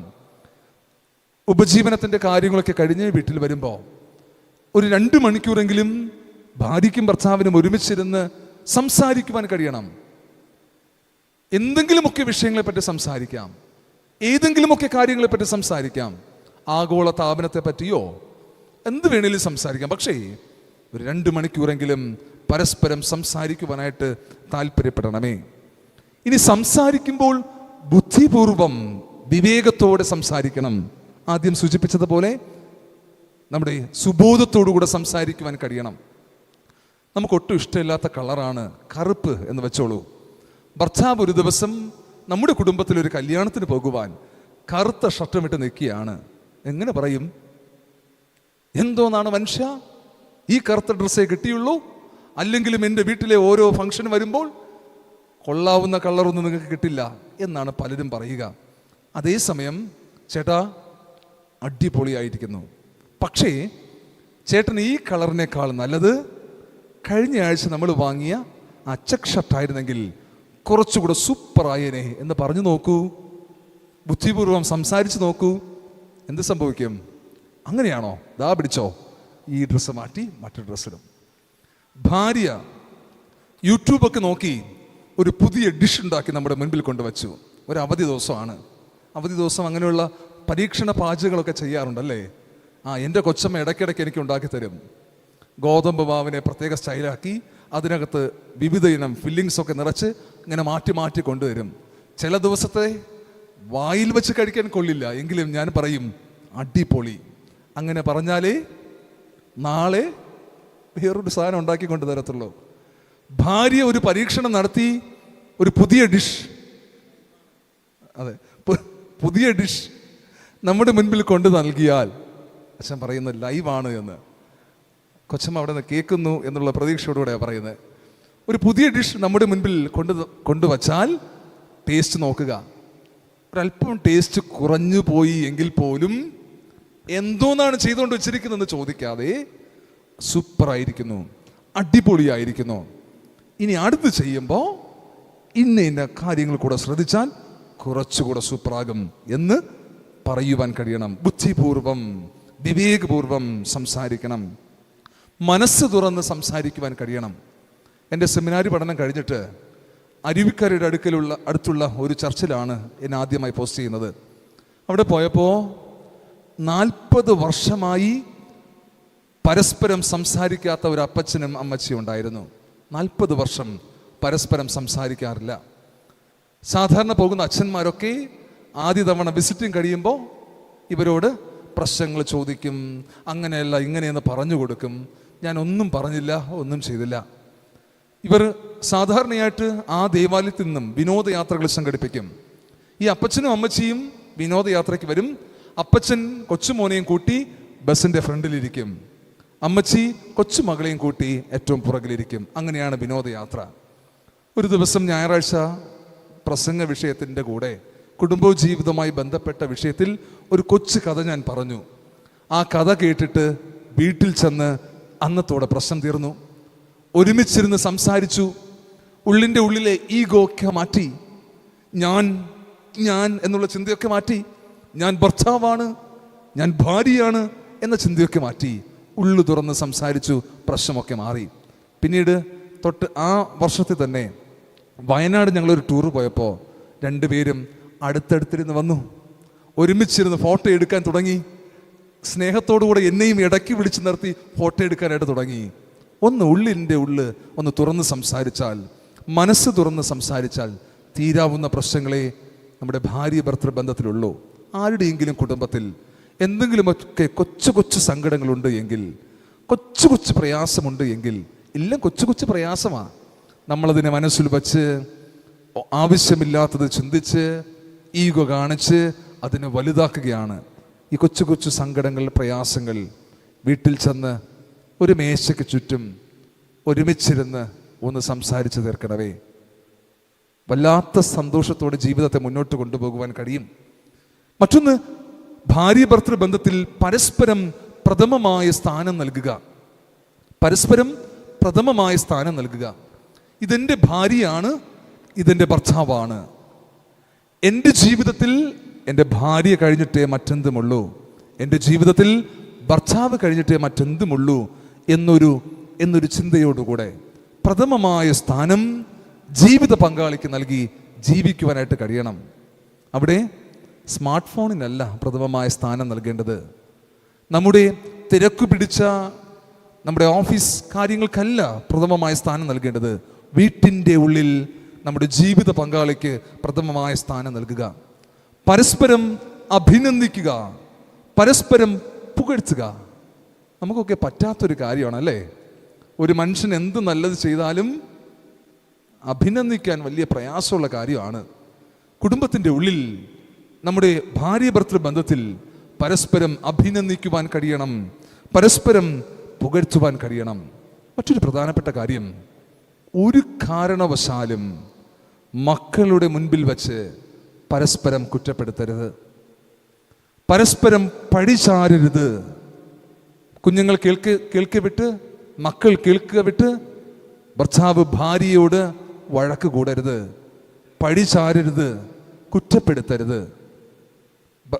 മക്കൾ കേൾക്കുക വിട്ട് ഭർത്താവിനെ പഴിചാരരുത്, കുറ്റപ്പെടുത്തരുത്. അങ്ങനെയൊക്കെ സംഭവിച്ചു കഴിഞ്ഞാൽ ഇത് കേട്ടു വളരുന്ന പിള്ളേരുടെ മനസ്സിൽ അപ്പൻ്റെ സ്ഥാനം, അമ്മയുടെ സ്ഥാനം എന്ന് പറയുന്നത് വട്ടപ്പൂച്ചയായിരിക്കും. അതുകൊണ്ട് ഒരു കാരണവശാലും നമ്മുടെ കുഞ്ഞുങ്ങളുടെ മുൻപിൽ വെച്ച്, ഏത് സാഹചര്യമായാലും കുഞ്ഞുങ്ങളുടെ മുൻപിൽ വെച്ച് പഴിചാരരുതേ, കുറ്റപ്പെടുത്തരുതേ. ഭാര്യ ഭർത്തൃ ബന്ധത്തിൽ ഈ കാര്യങ്ങൾ ശ്രദ്ധിക്കുക. എന്തൊക്കെയാ പറഞ്ഞത് ഒന്ന് ഓർത്തു നോക്കാവോ? ഭാര്യ ഭർത്തൃ ബന്ധത്തിൽ നൽകപ്പെട്ടത് ബെസ്റ്റ് അല്ലെ, തക്കതായ തുണയാണ് നൽകപ്പെട്ടത്. പരസ്പരം ആശയവിനിമയം ഉണ്ടാകണം, പരസ്പരം അഭിനന്ദിക്കുവാൻ കഴിയണം, പരസ്പരം പുകഴ്ത്തുവാൻ കഴിയണം അല്ലെ, ഉള്ളു തുറന്ന് സംസാരിക്കുവാൻ കഴിയണം, ബുദ്ധിപൂർവം സംസാരിക്കുവാൻ കഴിയണം, ആശയവിനിമയം ഉണ്ടാകണം, അവനവൻ്റെ കടമകൾ ഭംഗിയായിട്ട് ചെയ്യണം. ഭർത്താവിനെ കൊണ്ട് പറയിപ്പിക്കാതെ, ഭാര്യയെ കൊണ്ട് പറയിപ്പിക്കാതെ ഭംഗിയായിട്ട് ചെയ്യുവാൻ കഴിയണം. ഇനി മക്കളൊന്ന് കൈപൊക്കിക്കുക. മക്കൾ ഇൻ ദ സെൻസ്, നമുക്കൊക്കെ അപ്പനും അമ്മയും ഉണ്ടല്ലേ, എല്ലാവർക്കും പ്രായം ചെന്ന അപ്പനും അമ്മയൊക്കെ ഉണ്ടാകുമല്ലോ. മക്കളുടെ ചുമതലകൾ, മാതാപിതാക്കളുമായിട്ടുള്ള നമ്മുടെ ബന്ധത്തിൽ നമ്മുടെ ജീവിതം എങ്ങനെയായിരിക്കണം? 128-ാം സങ്കീർത്തനം 3-ാമത്തെ വാക്യത്തിന്റെ 2-ാം ഭാഗം പഠിപ്പിക്കുന്നത് മേശയ്ക്ക് ചുറ്റും ഒലിവ് തൈകൾ ആകണം എന്നാണ്. മേശയ്ക്ക് ചുറ്റും ഒലിവ് തൈകൾ ആകണം. 2 കാര്യമാണ് അതിൽ പറഞ്ഞിരിക്കുന്നത്. ഒന്ന്, ആദ്യത്തെ എന്താ? മേശയ്ക്ക് ചുറ്റും നിൽക്കണം. അപ്പൻ്റെയും അമ്മയുടെയും ഒരു വെളിപ്പാടകലെ ആരുണ്ടാകണം? മക്കളുണ്ടാകണം. അപ്പൻ്റെയും അമ്മയുടെയും ഒരു കൈ അകലത്തിൽ മക്കളുണ്ടാകണം എന്ന് പറയുമ്പോൾ, ഇന്ന് വീട്ടിൽ ചെന്ന് നാം കിടക്കുന്ന കട്ടിൽ തൂക്കിയെടുത്ത് അപ്പൻ്റെ കട്ടിലിൻ്റെ അടുക്കൽ കൊണ്ടിട്ട് കിടക്കുവാനായിട്ടല്ല പറയുന്നത്. മാതാപിതാക്കളുടെ ജീവിതത്തിലെ സാഹചര്യങ്ങളിൽ മക്കൾ ഉണ്ടാകണം. പരിചയമുള്ളൊരു കുടുംബമുണ്ട്. 3 മക്കൾ. ഒരു പെൺമകൾ വിവാഹം കഴിഞ്ഞ് ദൂരസ്ഥലത്ത് താമസിക്കുന്നു. 2 ആൺമക്കൾ കുടുംബമായി അപ്പനും അമ്മയും താമസിക്കുന്ന വീട്ടിൻ്റെ ചുറ്റുമുണ്ട്. ഈ അപ്പനോ അമ്മയ്ക്കോ ഒന്ന് ഡോക്ടറിനെ കാണുവാൻ പോകണമെങ്കിൽ, ഒരു ശാരീരിക പ്രശ്നമുണ്ടായാൽ ദൂരെയുള്ള മകൾ ഭർത്താവിനെ കൂട്ടി എവിടെ വരണം? വീട്ടിൽ വരണം. അങ്ങനെയല്ല, മറിച്ച് മേശയ്ക്ക് ചുറ്റും മക്കളുണ്ടാകണം. നമ്മുടെ വൃദ്ധരായിട്ടുള്ള, പ്രത്യേകിച്ച് ഇന്ന് വയോധിക ഞായറായിട്ട് നമ്മളൊക്കെ ആചരിക്കുകയും വയോധികരെ കരുതേണ്ടതിൻ്റെ ആവശ്യകതയെപ്പറ്റി, അവരുടെ ജീവിതത്തെ പറ്റിയൊക്കെ നമ്മളിന്ന് ചിന്തിച്ചല്ലോ. പ്രിയപ്പെട്ടവരെ, നമ്മുടെ വൃദ്ധ മാതാപിതാക്കളുടെ സമീപത്തിൽ നിൽക്കുവാനായിട്ട് നമുക്ക് കഴിയണം. നമ്മുടെ വാർദ്ധക്യത്തിലുള്ള മാതാപിതാക്കളോട് ഒരുമിച്ച് സംസാരിക്കുവാൻ, സമയം ചെലവിടുവാൻ, അവർക്ക് ആരോഗ്യ പ്രശ്നങ്ങളില്ല എങ്കിൽ അവരോട് കൊച്ചു കൊച്ചു യാത്രകൾ ചെയ്യുവാൻ കഴിയണം. വീട്ടിൽ ചെന്ന് പ്രായം ചെന്ന അപ്പനോടോ അമ്മയോടോ ചോദിക്കണം, പപ്പ, അമ്മയുടെ ജീവിതത്തിൽ ഇനി ഏറ്റവും വലിയ ആഗ്രഹം എന്താണെന്ന് ചോദിച്ചാൽ ഈ അപ്പനും അമ്മയൊക്കെ പറയും, ഒന്നുമില്ലടാ മോനെ, എല്ലാ കാര്യത്തിനും നീ അടുത്തുണ്ടായാൽ മതി എന്നായിരിക്കും. നമ്മുടെ മാതാപിതാക്കളോടൊപ്പം അവരുടെ മേശയ്ക്ക് ചുറ്റും നിൽക്കുവാൻ, ഒരുമിച്ച് യാത്രകൾ ചെയ്യുവാൻ, ഒരുമിച്ചിരുന്ന് ഭക്ഷണം കഴിക്കുവാൻ കഴിയണം. ഒരു കൊച്ചു ചോദ്യം ചോദിക്കട്ടെ. കഴിഞ്ഞ ഓണത്തിന് അവധിയായിരുന്നല്ലോ എല്ലാവർക്കും. നാം ആരോടൊപ്പം ഇരുന്നാണ് സദ്യ കഴിച്ചത്? നമ്മുടെ അപ്പൻ്റെ അടുക്കൽ, അമ്മയുടെ അടുക്കൽ പോകുവാൻ സാധിച്ചോ? അവരോടൊപ്പം ഇരുന്ന് ആഹാരം കഴിക്കുവാൻ സാധിച്ചോ എന്ന് ചിന്തിക്കുക. അതിനു മുന്നമേ ഉണ്ടായിരുന്ന ഈസ്റ്ററിന്, ക്രിസ്മസിന്, നല്ല ദിവസങ്ങളിൽ എവിടെയായിരുന്നു? ഒത്തിരിയധികം പുതിയ വസ്ത്രങ്ങൾ നാം വാങ്ങിയപ്പോൾ അമ്മയ്ക്ക് ഇഷ്ടപ്പെട്ട അല്ലെങ്കിൽ അപ്പന് ഇഷ്ടപ്പെട്ട സാധാരണ ധരിക്കാവുന്ന വസ്ത്രം വാങ്ങി നൽകുവാൻ നമുക്ക് കഴിഞ്ഞോ? ചിന്തിക്കേണ്ടുന്ന കാര്യമാണ്. മേശയ്ക്ക് ചുറ്റും നിൽക്കാൻ കഴിയണം. നമ്മളൊക്കെ ഇന്ന് അനുഭവിക്കുന്ന നന്മകൾ, നാം ഇത് നേടുവാൻ വേണ്ടി ഇതിൻ്റെ പിന്നിൽ ഒത്തിരി കഠിനമായി അധ്വാനിച്ചത് നമ്മുടെ മാതാപിതാക്കളായിരുന്നു. നമുക്ക് വേണ്ടി ഒത്തിരി പ്രാർത്ഥിച്ചതവരായിരുന്നു. നല്ല വിദ്യാഭ്യാസം നൽകുവാൻ, മെച്ചപ്പെട്ട ജീവിത സാഹചര്യം നൽകുവാൻ, അനുഗ്രഹിക്കപ്പെട്ട കുടുംബ ബന്ധങ്ങൾ നൽകുവാൻ ഒക്കെ കഷ്ടപ്പെട്ടത് നമ്മുടെ മാതാപിതാക്കളായിരുന്നു.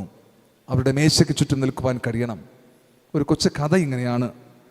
ഒരിടത്തൊരു അപ്പച്ചനും അമ്മച്ചിയും ഉണ്ടായിരുന്നു. അപ്പച്ചന് 70 വയസ്സും അമ്മച്ചിക്ക് 65 വയസ്സും. കഷ്ടപ്പെട്ട് 2 മക്കളെയും പഠിപ്പിച്ചു. 2 പേരും പുറത്താണ്. ഒരാൾ സ്റ്റേറ്റ്സിലും ഒരാൾ ദുബായിലുമാണ്. ഒരു ദിവസം ഈ അമ്മ ദുബായിലെ മകളെ വിളിച്ച് പറയുകയാണ്, മോളെ, നിന്റെ അപ്പന് 70 വയസ്സായി, എനിക്ക് 65. പക്ഷെ ഇനി ഈ മനുഷ്യനോടൊപ്പം ജീവിപ്പാൻ എനിക്ക് പറ്റില്ല, എനിക്ക് ഡിവോഴ്സ് വേണമെന്ന് ഈ അമ്മ ഈ മകളെ വിളിച്ചു പറഞ്ഞു. മകള് പറഞ്ഞു, അമ്മ, അവിവേകമൊന്നും കാട്ടരുതേ, ഞാൻ ചേട്ടനെ ഒന്ന് വിളിക്കട്ടെ, നമുക്ക് എന്തെങ്കിലും ഒരു തീരുമാനത്തിലെത്താമെന്ന് ഈ മകൾ പറയുകയും സ്റ്റേറ്റ്സിലെ ചേട്ടനെ വിളിച്ചു. ചേട്ടാ, നീ കേട്ടോ, ഈ വയസ്സാം കാലത്ത് ഇവർക്ക് എന്തിൻ്റെ പ്രശ്നമാണ്? അവർക്ക് ഡിവോഴ്സ് വേണം പോലും. എന്താണ് ഇവർ പറയുന്നത് എന്നൊക്കെ പറഞ്ഞിട്ട് ഷൗട്ട് ചെയ്തു.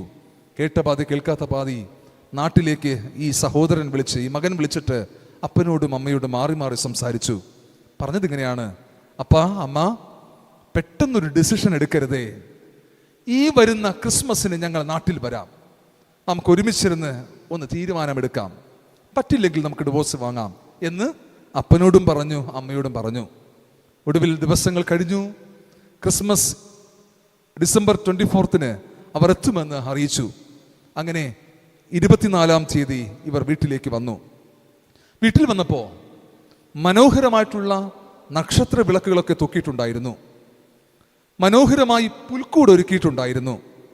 വീട്ടിൻ്റെ ഉള്ളിലേക്ക് കയറിയപ്പോൾ ഒരു മേശ നിറയെ ഇവർക്കിഷ്ടപ്പെട്ട ആഹാരം, കുഞ്ഞുനാളിൽ കഴിക്കുവാൻ ആഗ്രഹിച്ച ആഹാരം, യൗവനത്തിലായിരുന്നപ്പോൾ കഴിക്കുവാൻ ആഗ്രഹിച്ച ആഹാരം, അമ്മയുടെ സ്പെഷ്യൽസ്, അപ്പൻ്റെ സ്പെഷ്യൽസ് ഒക്കെ റെഡിയാക്കി നിരത്തി വച്ചിരിക്കുന്നു. ഈ 2 മക്കളും അവരുടെ കുടുംബവും ഫ്രഷായി പെട്ടെന്ന് വന്നു ആഹാരം കഴിക്കുവാൻ തുടങ്ങി. ആഹാരം കഴിക്കുന്നതിൻ്റെ ഇടയിൽ ഈ അപ്പനോടും അമ്മയോടും ഈ മക്കൾ ചോദിച്ചു, ഇത്രയേറെ വിഭവങ്ങൾ ഉണ്ടാക്കുവാൻ നിങ്ങളിൽ ഒരാളെ കൊണ്ട് പറ്റില്ല, 2 പേരും കൂടെ ചെയ്തതാണ്. ഡിവോഴ്സിനായി താല്പര്യപ്പെട്ട് നിൽക്കുന്ന നിങ്ങൾ എങ്ങനെയാണ് ഒരുമിച്ചിരുന്ന് ഇത്രയും വിഭവങ്ങൾ തയ്യാറാക്കിയതെന്ന് ചോദിച്ചു. പെട്ടെന്ന് ഈ അപ്പനും അമ്മയും പരസ്പരം നോക്കി ഒരു കണ്ണടച്ച് ഒരു കള്ളച്ചിരി ചിരിച്ചിട്ട് ഈ മക്കളോട് പറഞ്ഞത് ഇങ്ങനെയാണ്, മക്കളെ, കഴിഞ്ഞ ഈസ്റ്ററിന് നിങ്ങൾ നാട്ടിൽ വരുമെന്ന് ചിന്തിച്ച് നിങ്ങൾക്ക് ഇഷ്ടപ്പെട്ട അപ്പവും മട്ടൺ സ്റ്റൂ ഒക്കെ തയ്യാറാക്കി ഞങ്ങൾ കാത്തിരുന്നു, നിങ്ങൾ വന്നില്ല. കഴിഞ്ഞ ഓണത്തിനും നിങ്ങൾ നാട്ടിൽ വരുമെന്ന് പറഞ്ഞു, ഞങ്ങൾ സദ്യ ഒരുക്കി കാത്തിരുന്നു, നിങ്ങൾ വന്നില്ല. ഈ ക്രിസ്മസിനും നിങ്ങൾ വരില്ല എന്ന് ഞങ്ങൾക്കറിയാം. നിങ്ങളെ ഒന്ന് നാട്ടിൽ വരുത്തുവാൻ, നിങ്ങളെ ഒന്ന് കാണുവാൻ, നിങ്ങളോടൊപ്പം ഇരുന്ന് അല്പം ആഹാരം കഴിക്കുവാൻ, 1-2 ദിവസങ്ങൾ ചെലവിടുവാൻ കൊതി തോന്നി ചെയ്തു പോയ നാടകമായിരുന്നു ഡിവോഴ്സ് എന്നാണ് ഈ അപ്പനും അമ്മയും പറഞ്ഞത്. പ്രിയപ്പെട്ടവരെ, നമ്മുടെയൊക്കെ മാതാപിതാക്കൾ നമ്മോടൊപ്പം ഇരുന്ന് ആഹാരം കഴിക്കുവാൻ, കുറച്ച് സമയം സംസാരിക്കുവാനൊക്കെ താല്പര്യപ്പെടുന്നുണ്ടെന്ന് ഓർക്കുക. അവധി ദിവസമൊക്കെ കിട്ടുമ്പോൾ ഭർത്താവിനെ കൂട്ടി അപ്പനെ അമ്മയെ കാണാൻ പോകണം, ഭാര്യയും കൂട്ടി അപ്പനും അമ്മയെ കാണാൻ പോകണം. കുറച്ച് സമയം അവരോടൊപ്പം ഇരുന്ന് സംസാരിക്കുവാൻ, ഒരുമിച്ചിരുന്ന് ആഹാരം കഴിക്കുവാൻ, അമ്മ ഇട്ട് നൽകുന്ന ആ കട്ടൻ ചായ കുടിക്കുവാൻ ഒക്കെ താല്പര്യപ്പെടണം. മേശയ്ക്ക് ചുറ്റും നിൽക്കുവാൻ നമുക്ക് കഴിയണമേ. ഇനി മേശയ്ക്ക് ചുറ്റും വെറുതെ നിന്നാ പോരാ, ഒലിവ് തയ്യായി നിൽക്കണമെന്നാണ്. ഒലിവിൻ്റെ ചില പ്രത്യേകതകൾ നമ്മളൊക്കെ കേട്ടിട്ടുണ്ടാകും. ഇത് മൂല്യമുള്ളതാണ്, വിലയുള്ളതാണ്. മൂല്യമുള്ള മക്കളായി നമ്മൾ മാറണം, വിലയുള്ളവരായി മാറണം. പഠിക്കുന്ന പിള്ളേർ നന്നായിട്ട് പഠിച്ച് നല്ല വിദ്യാഭ്യാസം നേടി മൂല്യമുള്ളവരായി മാറണം. നല്ല ഉപജീവന മാർഗങ്ങൾ നേടി മൂല്യമുള്ളവരായി മാറണം. സ്ഫടികം സിനിമ കണ്ടിട്ടുണ്ടോ? പിള്ളേരൊക്കെ കണ്ടിട്ടുണ്ട്. ആടുതോമയെ പറ്റി അപ്പൻ പറയുന്ന ഒരു ഡയലോഗുണ്ട്. എന്താണ്? വട്ടപ്പൂജ്യം അല്ലേ, ഓട്ടക്കാലണ എന്നാണ് പറയുന്നത്. അങ്ങനെ ആകാനായിട്ടല്ല, മറിച്ച് മൂല്യമുള്ളവരായിട്ട് മാറുവാൻ കഴിയണം. നല്ല വിദ്യാഭ്യാസം നേടണം.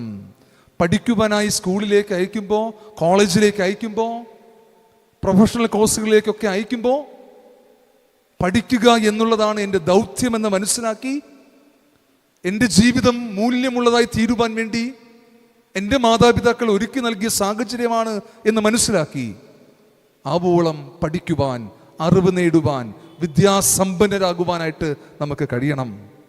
നല്ല സ്വഭാവത്തിൻ്റെ ഉടമകളായി മാറണം, നല്ല സ്വഭാവമുള്ള മക്കളായി മാറണം എന്നാണ്. ഇന്നാളുകളിൽ നമ്മുടെയൊക്കെ സ്കൂളുകളിലും കോളേജുകളിലും ഒക്കെ പടർന്നിരിക്കുന്ന ഒരു ക്യാൻസർ എന്ന് പറയാം, അതാണ് ലഹരി. പലതരത്തിലുള്ള ലഹരി മരുന്നുകളാണ് പിള്ളേരുടെ അടുക്കിലേക്കൊക്കെ എത്തിച്ചേരുന്നത്. നെയ്യാറ്റിൻകര ഉപജില്ലയിലെ ഒരു സ്കൂളിൽ, ഒരു ഹൈസ്കൂളാണ്, ഞങ്ങളുടെ പള്ളിയിലെ ഒരു അധ്യാപിക പറഞ്ഞത് ഇങ്ങനെയാണ്. 9ാം ക്ലാസ്സിൽ പഠിക്കുന്ന, കഴിഞ്ഞ ഫെബ്രുവരി മാസത്താണ്, 9ാം ക്ലാസ്സിൽ പഠിക്കുന്ന 4 പിള്ളേരെ സ്കൂളിൽ നിന്ന് പുറത്താക്കി. 10ാം ക്ലാസ്സിൽ പഠിക്കുന്ന 8 പിള്ളേർ പിടിക്കപ്പെട്ടു. പക്ഷേ 10ാം ക്ലാസ്സിലായതുകൊണ്ട് പുറത്താക്കാൻ നിവൃത്തിയില്ല. ലഹരിയുടെ ഉപയോഗം. 70 രൂപ നൽകിയാൽ ചെറിയ പാക്കറ്റുകളിൽ ലഹരി സ്കൂളിനകത്ത് പിള്ളേരുടെ കയ്യിൽ കിട്ടുന്നുണ്ട്. നമ്മുടെ ട്രിവാൻഡ്രം സിറ്റിയിലും പെൺപിള്ളേർ ലഹരി ഉപയോഗിച്ചതുമായി ബന്ധപ്പെട്ടൊക്കെ ചില വാർത്തകൾ 2-3 മാസങ്ങൾക്ക് മുന്നേ നാം അധികമായി കേട്ടുവല്ലോ. പ്രിയപ്പെട്ടവരെ, നഷ്ടപ്പെട്ടു പോകാവുന്ന സാഹചര്യങ്ങൾ അനവധിയുണ്ട്. എന്നാൽ നല്ല സ്വഭാവം നേടി, നല്ല സ്വഭാവത്തിൻ്റെ ഉടമകളായി മാറി മൂല്യമുള്ളവരായി മാറണം. നമുക്ക് ഇന്നാളുകളിൽ നല്ല സ്വഭാവം നഷ്ടപ്പെടുത്തുന്ന ഒന്നാണ് അനുചിതമായിട്ടുള്ള ബന്ധങ്ങൾ, ഉചിതമല്ലാത്ത ബന്ധങ്ങൾ. സ്കൂളിൽ പോകുമ്പോൾ, കോളേജിൽ പോകുമ്പോൾ ഓപ്പോസിറ്റ് സെക്സിനോട് ഇഷ്ടം തോന്നും അല്ലേ? ഒരു കൂട്ടുകാരനെ കിട്ടും, ഒരു കൂട്ടുകാരിയെ കിട്ടും. പല പിള്ളേരും ഉചിതമല്ലാത്ത ബന്ധങ്ങളിലാണ് ചെന്ന് പെട്ടുപോകുന്നത്. അതോടുകൂടെ വിദ്യാഭ്യാസം തകരും, ജീവിതമാകെ പ്രശ്നമാകും. ഒടുവിൽ നിവൃത്തിയില്ലാതെ ആ പയ്യനോടൊപ്പം, ആ പെൺകുട്ടിയോടൊപ്പം ഒക്കെ ജീവിതം തുടങ്ങേണ്ടുന്ന ഒരു സാഹചര്യം വരും. മുൻപ് ശുശ്രൂഷിച്ച ഒരു ഇടവകയിൽ ഒരു കുടുംബമുണ്ടായിരുന്നു. അപ്പനും അമ്മയും 2 പെൺമക്കളും. ഈ അപ്പനും ഈ പെൺമക്കളും നടക്കുന്നത് കാണാൻ നല്ല രസമാണ്. കാരണം എങ്ങനെയാണ്? അപ്പന് നടുവിൻ്റെ ഡിസ്കിൻ്റെ പ്രശ്നമുള്ളത് കൊണ്ട് കഠിനമായി ജോലി ചെയ്യുവാൻ പറ്റില്ല. പന്തൽ പണിക്കൊക്കെ പോകും, കൊച്ചു കൊച്ചു പണികൾ ചെയ്യും. അതുകൊണ്ട് തന്നെ അപ്പൻ മിക്കവാറുമൊക്കെ വീട്ടിലുണ്ടാകും. അമ്മ ഒരു ഓഫീസിൽ ക്ലീനിങ് സ്റ്റാഫായിട്ട് വർക്ക് ചെയ്യുകയാണ്. ഈ അപ്പൻ എന്നും ഏകദേശം 1/2 കിലോമീറ്ററോളം നടന്ന് റോഡിൽ ഈ പിള്ളേരെ ബസ് കയറ്റി വിടുവാൻ, സ്കൂളിലേക്ക് പറഞ്ഞയക്കുവാനായിട്ട് പോകും. അപ്പൻ ചെയ്യുന്നത് 2 പിള്ളേരുടെയും ബാഗിനെ തോളിലെടുക്കും. അപ്പൻ നടുവിൽ നടക്കും. 2 പെൺമക്കളും 2 സൈഡിലൂടെ ഇങ്ങനെ നടക്കും. രസകരമായിട്ടുള്ളൊരു കാഴ്ച. ഈ പെൺകുട്ടി നാലാഞ്ചിറ മാറിബാനിസിൽ ഡിഗ്രി പഠനം തുടങ്ങിയപ്പോൾ നാട്ടിലെ, ഇവർ ജീവിച്ച നാട്ടിലെ ഒരു ചെറുപ്പക്കാരനുമായിട്ട് പ്രണയബന്ധത്തിലായി. അന്ന് പഠിക്കുന്ന പെൺകുട്ടി, സുന്ദരിയായ പെൺകുട്ടി, നല്ല ഭാവി ഉണ്ടാകുമെന്ന് ഞങ്ങളൊക്കെ പ്രതീക്ഷിച്ച ഒരു പെൺകുട്ടി നാട്ടിലെ ഒരു തല്ലിപ്പൊളി ചെറുക്കനുമായി, വാക്ക് ശരിയാണോ എന്നറിയില്ല, കമ്പനിയായി. ഏറ്റവും രസം, അവൻ കുളിക്കില്ല, പല്ല് തേക്കില്ല, മുടി വെട്ടില്ല. പുൽച്ചാടി പോലൊരു ബൈക്ക് അവനുണ്ട്. ആ പുൽച്ചാടി പോലെയുള്ള ബൈക്കിൽ തെക്ക് വടക്ക് നടക്കുക, കൂട്ടുകാരന്മാരുമായി തോട്ടിൽ പോയി ചൂണ്ടയിടുക, ഇതൊക്കെയാണ് അവൻ്റെ പ്രധാനപ്പെട്ട ഹോബീസ്. ഈ ചെറുക്കനുമായിട്ട് കമ്പനിയായി. ഒടുവിൽ അത് വീട്ടിലറിയുന്നു. വീട് മുഴുവനൊക്കെ ഈ പെൺകുട്ടിയോട് സകലരും സംസാരിക്കുന്നു, വീട് മുഴുവനും പരിശോധിക്കുന്നു. അങ്ങനെ മെത്തയുടെ ബെഡിനടിയിൽ നിന്ന് 2 ഫോണുകൾ കണ്ടെത്തി. അന്നാണ് ഞാൻ മനസ്സിലാക്കിയത്, ചില വീടുകളിലെ ഈ മാട്രസിന് എന്ത് സംഭവിക്കും, ഫോൺ നൽകുവാനായിട്ടുള്ള ശേഷിയുണ്ടെന്ന് മനസ്സിലാക്കിയത് അന്നാണ്. അങ്ങനെ പെട്ടെന്നൊരു സുപ്രഭാതത്തിൽ അപ്പൻ തയ്യാറാക്കി നൽകിയ തലക്കറിയും ഭക്ഷണമൊക്കെ കഴിച്ച് ഉച്ചയ്ക്ക് ഈ മകൾ കഴിച്ച പ്ലേറ്റ് കഴുകുവാനായിട്ട് അപ്പൻ അടുക്കളയിലോട്ട് തിരിഞ്ഞ് തക്കം നോക്കി. തയ്യാറാക്കി വച്ചിരുന്ന ബാഗും കൊണ്ട് ഈ പയ്യനോടൊപ്പം വീട്ടിൽ നിന്നും ചാടി. ഒടുവിൽ പോലീസ് സ്റ്റേഷനിൽ കേസായി. ഈ അപ്പനും അമ്മയൊക്കെ പറഞ്ഞ് സങ്കടപ്പെടുന്നത്, ഈ സ്റ്റേഷനിൽ വന്ന് ഈ കുഞ്ഞിനോട് സംസാരിച്ചപ്പോൾ അവൾ പറഞ്ഞത് ഇങ്ങനെയാണ്: എനിക്ക് അപ്പനും വേണ്ട, അമ്മയും വേണ്ട, പപ്പയും വേണ്ട, അമ്മയും വേണ്ട, ഞാൻ എൻ്റെ ചേട്ടനോടൊപ്പം ജീവിതം ജീവിച്ചോളാം എന്നാണ്. ഒടുവിൽ നാണക്കേട് നിമിത്തം സ്വന്തം വീട് ഉപേക്ഷിച്ച് വർക്കല എന്ന സ്ഥലത്തേക്ക് ഈ കുടുംബം താമസം മാറി. ദിവസങ്ങൾ കഴിഞ്ഞു. ആദ്യത്തെ 1-2 ദിവസമൊക്കെ ഡ്രൈവിങ്ങിനായിട്ട് ഈ ചെറുക്കൻ പോയി വീട്ടിലെ കാര്യങ്ങളൊക്കെ നോക്കി. പിന്നീട് വീട്ടിലെ കാര്യങ്ങൾ നോക്കാതെയായി, വീട്ടിൽ കയറാതെയായി. ഇതിൻ്റെ ഇടയ്ക്ക് ഒരു കുഞ്ഞിനെ ലഭ്യമായി. ഒടുവിൽ കുഞ്ഞിന് 3-4 മാസമായപ്പോൾ അമ്മയ്ക്ക് മുലപ്പാൽ കുറവായതുകൊണ്ട് ഡോക്ടേഴ്സ് പറഞ്ഞതുപോലെയുള്ള നാനും ലാക്ടജനും ഒന്നും വാങ്ങി നൽകുവാനായിട്ടുള്ള ശേഷി ഈ പെൺകുഞ്ഞിനില്ലാതെ വരികയും ചൂടുവെള്ളം തിളപ്പിച്ച് അതിനെ തണുപ്പിച്ച് അതിനെ ബോട്ടിലാക്കി കുഞ്ഞിനെ ഫീഡ് ചെയ്യുകയും ചെയ്തു. നിവൃത്തിയില്ലാതെ ഒരു ദിവസം അമ്മയെ വിളിച്ച് കരഞ്ഞു, അമ്മ, ഞാൻ ചോറ് കഴിച്ചിട്ട് ദിവസങ്ങളായി, എൻ്റെ കുഞ്ഞ് ഭക്ഷണം കഴിച്ചിട്ട് ദിവസങ്ങളായി. അമ്മ കേട്ട പാതി കേൾക്കാത്ത പാതി ഒരു പൊതി ചോറും മേടിച്ച് കുഞ്ഞിന് കഴിക്കുവാൻ ആവശ്യമായിട്ടുള്ള പൊടികളും മേടിച്ച് വീട്ടിലേക്ക് വന്നു. അനുചിതമായ ബന്ധങ്ങൾ, ഉചിതമല്ലാത്ത ബന്ധങ്ങളിൽ മക്കൾ പെട്ടുപോകുന്ന അനുഭവം പ്രത്യേകിച്ച് അധ്യാപകരാകുന്ന ബ്രീസ് സാറിനും ഹിഗിൻ സാറിനും ഒക്കെ അറിയാം. സ്കൂളിൽ പിള്ളേരൊക്കെ കാട്ടിക്കൂട്ടുന്ന പോക്രിത്തനങ്ങൾ. പ്രിയപ്പെട്ട കുഞ്ഞുങ്ങളെ, എന്നെ കേൾക്കുന്ന യുവാക്കളെ, കൊച്ചുമക്കളെ, നല്ല സ്വഭാവം ഉള്ളവരായി, മൂല്യമുള്ളവരായിട്ട് മാറുവാൻ നമുക്ക് കഴിയണം. നല്ല ജീവിത മാർഗങ്ങൾ നേടുവാൻ കഴിയണം.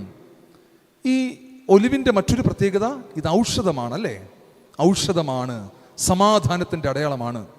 ഹൃദയ സംബന്ധമായ രോഗങ്ങൾക്ക്, BP-യുടെ പ്രയാസങ്ങൾക്ക്, നാഡീസംബന്ധമായ രോഗങ്ങൾക്കൊക്കെ ഔഷധമാണ് ഒലിവ്.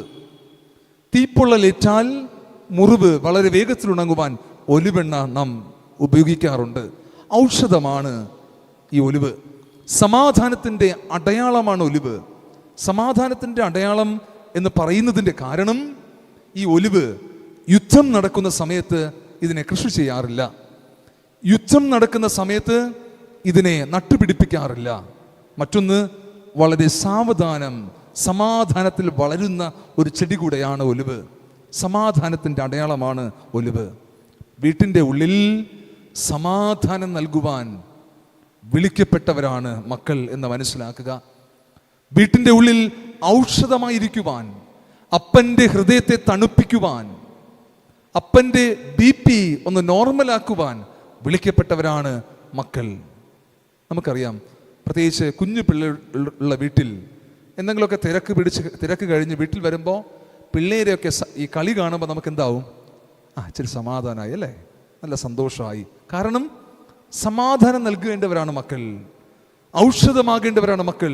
പക്ഷേ പലയിടങ്ങളിലും ഉള്ള സമാധാനം നഷ്ടപ്പെടുത്തുന്നവരായി മക്കൾ മാറുന്നുണ്ട്. കുടുംബത്തിൽ അപ്പൻ്റെ ഹൃദയത്തെ കീറി മുറിക്കുന്നവരായി മക്കൾ മാറാറുണ്ട്. 2 ആഴ്ചയ്ക്ക് മുന്നമേ ഞങ്ങളുടെ ദേവാലയത്തിലെ ഒരു വീട്ടിലൊരു സങ്കടമുണ്ടായി. ആ വീട്ടിൽ ചെന്നു അപ്പൻ്റെയും അമ്മയുടെയും സങ്കടം കേട്ടു. കുറച്ച് കഴിഞ്ഞപ്പോൾ അമ്മ ബെഡ്റൂമിലേക്ക് പോയി ഒരു തുറന്ന നോട്ട്ബുക്ക് എൻ്റെ കയ്യിൽ കൊണ്ടുവന്നു. ചുവന്ന മഷി കൊണ്ട് വടിവൊത്ത കൈയക്ഷരത്തിൽ ഈ നോട്ട്ബുക്കിൽ എഴുതിയത് ഇങ്ങനെയാണ്: മാപ്പ്. പപ്പ, അമ്മ, ഞാൻ നിങ്ങളെ അധികമായി സ്നേഹിക്കുന്നു.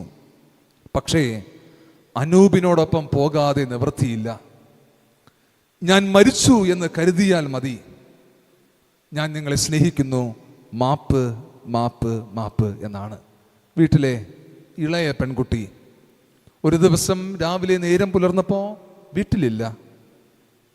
കൊല്ലത്തിലുള്ള ഒരു പയ്യനുമായി ഇൻസ്റ്റഗ്രാം വഴി കമ്പനിയായി വീട്ടിൽ നിന്നും ചാടിപ്പോയതാണ്. തകർന്നു പോയി ഈ അപ്പൻ, തളർന്നു പോയി ഈ അപ്പൻ. അപ്പനും അമ്മയൊക്കെ പറഞ്ഞത് ഇങ്ങനെയാണ്: അച്ഛാ, ഒരു വാക്കൊന്ന് പറഞ്ഞിരുന്നുവെങ്കിൽ ഞങ്ങളത് അന്വേഷിച്ച് വേണ്ട കാര്യങ്ങൾ ചെയ്യുമായിരുന്നു. ഒരു സൂചന പോലും നൽകാതെ അവൾ ഓടിപ്പോയല്ലോ.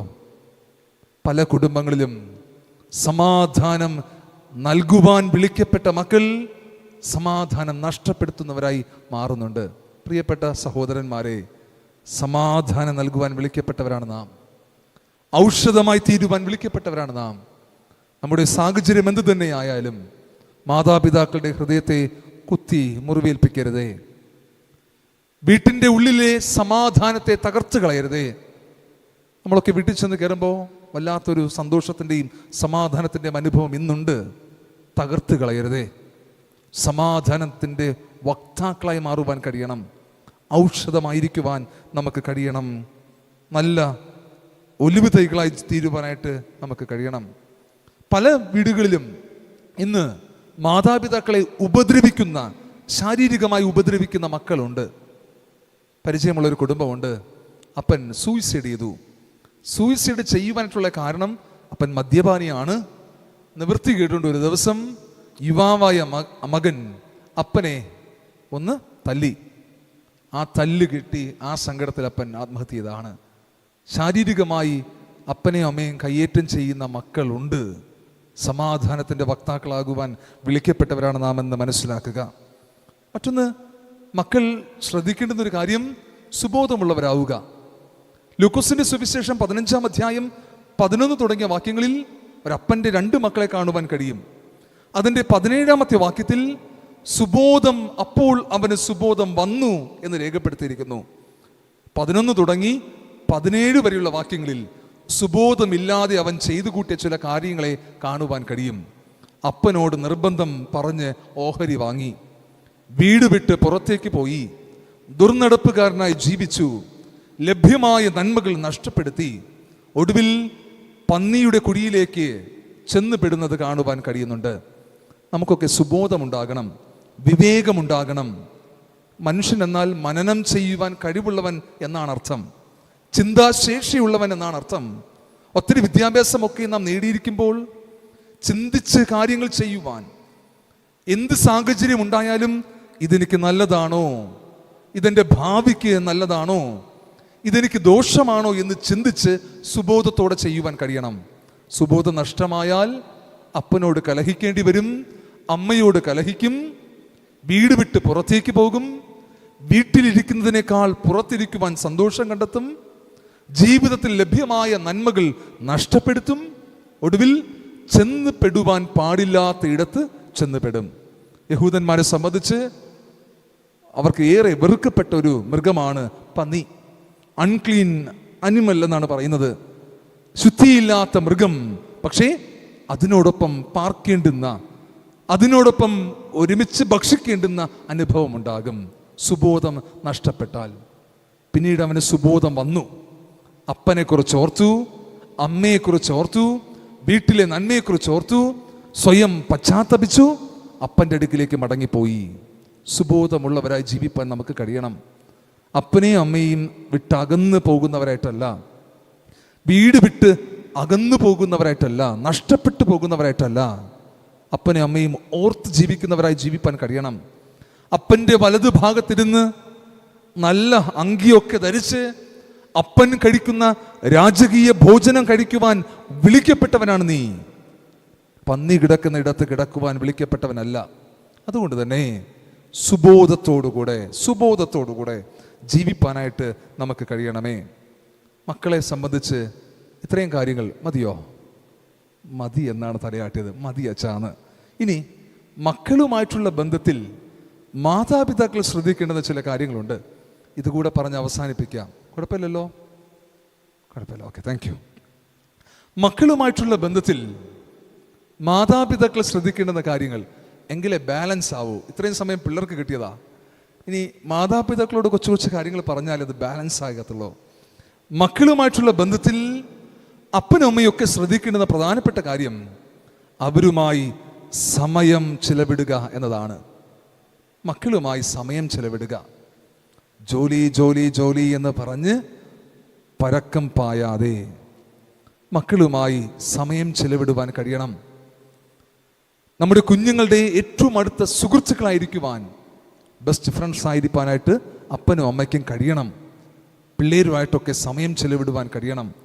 സാധാരണയായിട്ട് ഞാൻ ഇത്തരത്തിലുള്ള കൗൺസിലിംഗ് സെക്ഷനിലൊക്കെ, ഇത്തരത്തിലുള്ള സെമിനാറുകളിലൊക്കെ പറയാറുണ്ട്, നമ്മുടെ പിള്ളേർ ഏതെങ്കിലും സ്ഥലത്ത് പോകണമെന്ന ആഗ്രഹം പറഞ്ഞാൽ, മൂന്നാറിലോ വാഗമണോ ഗോവയിലോ എവിടെയെങ്കിലുമൊക്കെ പോകണമെന്ന് ആഗ്രഹം പറഞ്ഞാൽ പിള്ളേരോട് പറയണം, മോനെ മോളെ അടുത്ത വെക്കേഷന് നമുക്ക് ഒരുമിച്ച് പോകാം എന്ന് പറഞ്ഞ് പിള്ളേരുമായി എവിടെ പോകണം?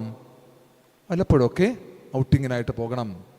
വല്ലപ്പോഴൊക്കെ പിള്ളേരുമായിട്ട് ഫാമിലി ടൂറിനൊക്കെ പോകണം.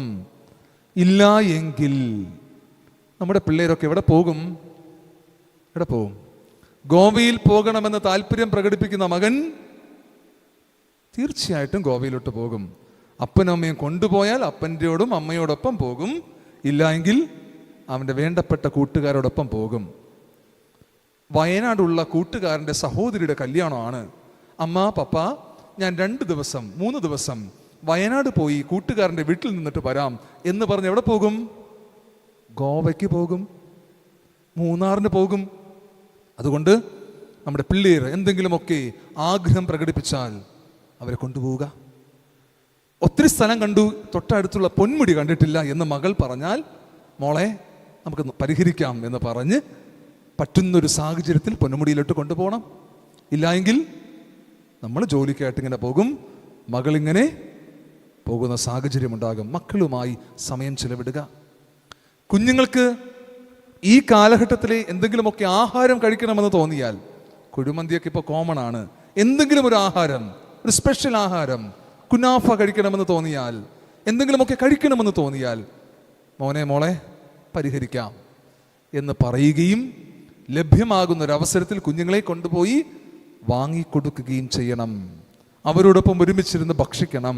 ഇല്ലായെങ്കിൽ പിള്ളേർ പോയി കഴിക്കുമല്ലേ? എത്ര തവണ നമ്മൾ പോയിരിക്കുന്നു. നമ്മുടെയൊക്കെ കുഞ്ഞുനാളിൽ ഷാർജയായിരുന്നു ട്രെൻഡ്. വീട്ടിൽ ചോദിക്കും, ഷാർജ വാങ്ങിത്തരാവോ? പോടാ, ഇപ്പം പറ്റില്ല, ജോലിക്ക് പോകണം, നീ പോടാ അല്ലേ? നമ്മളെന്ത് ചെയ്യും? വേണ്ടപ്പെട്ടവരോട്ടൊക്കെ എവിടെ പോയിട്ടുണ്ട്? ബേക്കറികളിൽ ചെന്നിരുന്ന് ഷാർജ നന്നായിട്ട് കുടിച്ചിട്ടുണ്ട്. അതുകൊണ്ട് കുഞ്ഞുങ്ങളോട് സമയം ചെലവിടുക, അവർക്കിഷ്ടപ്പെട്ട സ്ഥലങ്ങളിലേക്ക് കൂട്ടിക്കൊണ്ടു പോവുക. വല്ലപ്പോഴുമൊക്കെ വെക്കേഷൻ ആകുമ്പോൾ 3-4 ദിവസം ലീവൊക്കെ എടുത്ത് വല്ലപ്പോഴുമൊക്കെ ഫാമിലി ട്രിപ്പിനൊക്കെ പോവുക. ഇഷ്ടപ്പെട്ട ആഹാരം ഒരുമിച്ചിരുന്ന് കഴിക്കുവാൻ നമുക്ക് കഴിയണം. മറ്റൊന്ന്, മാതൃകയോടെ പെരുമാറണം. അപ്പനും അമ്മയും മാതൃകയോടെ പിള്ളേരുടെ മുൻപിൽ പെരുമാറണം. നമ്മളൊക്കെ ചിന്തിക്കുന്നത് നമ്മുടെ പിള്ളേർ നമ്മളെ ശ്രദ്ധിക്കില്ല എന്നാണ്.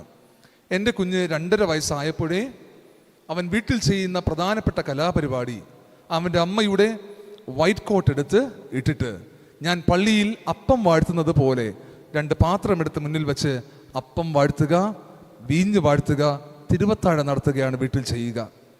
ഏതെങ്കിലും ഒരു മരണ വീട്ടിൽ കൊണ്ടുപോയാൽ വന്ന ഉടനെ ചെയ്യുന്ന പരിപാടി ടോയ്സ് എല്ലാം നിരത്തി സെമിത്തേരി ഉണ്ടാക്കി വെക്കും. ആ സെമിട്രി ഉണ്ടാക്കി വെച്ചതിന് ശേഷം ഇഷ്ടപ്പെട്ട ഒരു ടോയ് എടുത്ത് വെച്ചിട്ട് അടക്ക ശുശ്രൂഷ നടത്തുക. കുഞ്ഞു പിള്ളേര് അവർ കുഞ്ഞായിരിക്കുന്നത് തൊട്ടേ അപ്പനും അമ്മയും അവർ വീക്ഷിക്കുന്നുണ്ട് എന്ന് മനസ്സിലാക്കുക. ആ കുഞ്ഞുങ്ങളുടെ മുൻപിൽ മാതൃകയുള്ള അപ്പനാവുക, അമ്മയാവുക. ഒരു മാസത്തിന് മുന്നമേ ഞങ്ങളുടെ ആലയത്തിലെ ഒരു കുടുംബത്തിൽ ഒരു പയ്യൻ മദ്യപിച്ച്, 27 വയസ്സായ ചെറുപ്പക്കാരൻ മദ്യപിച്ച് ആഹാരം കഴിക്കാതെ മദ്യം മദ്യം മദ്യം എന്നൊരവസ്ഥയിലേക്ക് മാറ്റപ്പെട്ടു. അമ്മ സങ്കടം പറഞ്ഞു. ഉപദേശിക്കേണ്ടുന്ന സമയം കഴിഞ്ഞു, കൗൺസിലിംഗ് നൽകേണ്ടുന്ന സമയം കഴിഞ്ഞു, ചികിത്സ നൽകേണ്ടുന്ന സമയമായി. ഞാൻ പറഞ്ഞു, കൗൺസിലിംഗ് കൊണ്ട് പ്രയോജനമില്ല, ഡി അഡിക്ഷൻ സെൻ്ററിലേക്ക് കൊണ്ടുപോകണം. ഡെയിൽ വ്യൂവിലേക്ക് വിളിച്ചു, പുനലാൽ വിളിച്ചു, അവൻ്റെ ഒരു ബുക്കിംഗ് എടുത്തു. ഞങ്ങൾ യൂത്തിലെ 3-4 പിള്ളേർ ചേർന്ന് ഇവനെ ഡെയിൽ വ്യൂവിലേക്ക് കൊണ്ടുപോയി, ചികിത്സയ്ക്കായി കൊണ്ടുപോയി. ഈ അമ്മ പിന്നീട് പറഞ്ഞത് ഇങ്ങനെയാണ്, അച്ഛാ, ഇവനെ കുടിയനാക്കി മാറ്റിയത് ഇവൻ്റെ അപ്പനാണ്. അപ്പൻ കുടിച്ചിട്ട് വീട്ടിൽ വരും, വീട്ടിലിരുന്ന് കുടിക്കും. ഈ ബോട്ടിലിൻ്റെ ഒടുവിൽ ശേഷിക്കുന്നത് ഇതിൻ്റെ അടപ്പിലൊഴിച്ച് ഇവൻ കുഞ്ഞായിരിക്കുമ്പോൾ ഇവൻ്റെ വായിലേക്ക് ഇറ്റിറ്റ് നൽകും. ഒടുവിൽ സംഭവിച്ചത്, അപ്പന് ഡി അഡിക്ഷൻ സെൻ്ററിൽ പോവേണ്ടി വന്നില്ല, പക്ഷേ മോന് പോവേണ്ടി വന്നു. പല പിള്ളേരും സിഗരറ്റ് വലി തുടങ്ങുന്നത് അപ്പൻ വലിച്ചു ശേഷിപ്പിക്കുന്ന സിഗരറ്റ് കുറ്റിയിൽ നിന്നാണ്. ഒളിച്ചും പാത്തും ബാത്റൂമിലിരുന്നും തട്ടുംപുറത്ത് കയറി നിന്നും സിഗരറ്റ് വലിക്കുന്ന അപ്പന്മാരുണ്ട് എങ്കിൽ നമ്മുടെ പിള്ളേർ ഇതൊക്കെ ശ്രദ്ധിക്കുന്നുണ്ടെന്ന് മനസ്സിലാക്കുക. നമുക്കൊരു പക്ഷേ ഒരു ദിവസം 2 എണ്ണം മതിയാകും, മക്കൾക്ക് 20 എണ്ണം കൊണ്ട് തൃപ്തി വരാതെ വരും. മക്കൾ കാണാതെ രഹസ്യമായി ഔഷധം കഴിക്കുന്ന ആരെങ്കിലും ഉണ്ട് എങ്കിൽ, ഔഷധം പോലെ ചിലർ മദ്യം കഴിക്കും അല്ലേ? പറയുന്ന എക്സ്ക്യൂസ് ഇതാണ്, ശരീരത്തിന് നല്ലതാണ്, മരുന്ന് പോലെ കഴിക്കണം എന്നേ ഉള്ളൂ. അങ്ങനെ ആരെങ്കിലും മരുന്ന് കഴിക്കുന്നുണ്ട് എങ്കിൽ സൂക്ഷിക്കണേ, ഇത് ഒരുപക്ഷെ നമ്മുടെ പിള്ളേർ കുടിക്കും. അമരവിള സ്കൂളിൽ വെച്ചുള്ള എൻ്റെ ഒരു കൊച്ചനുഭവം പറയാം.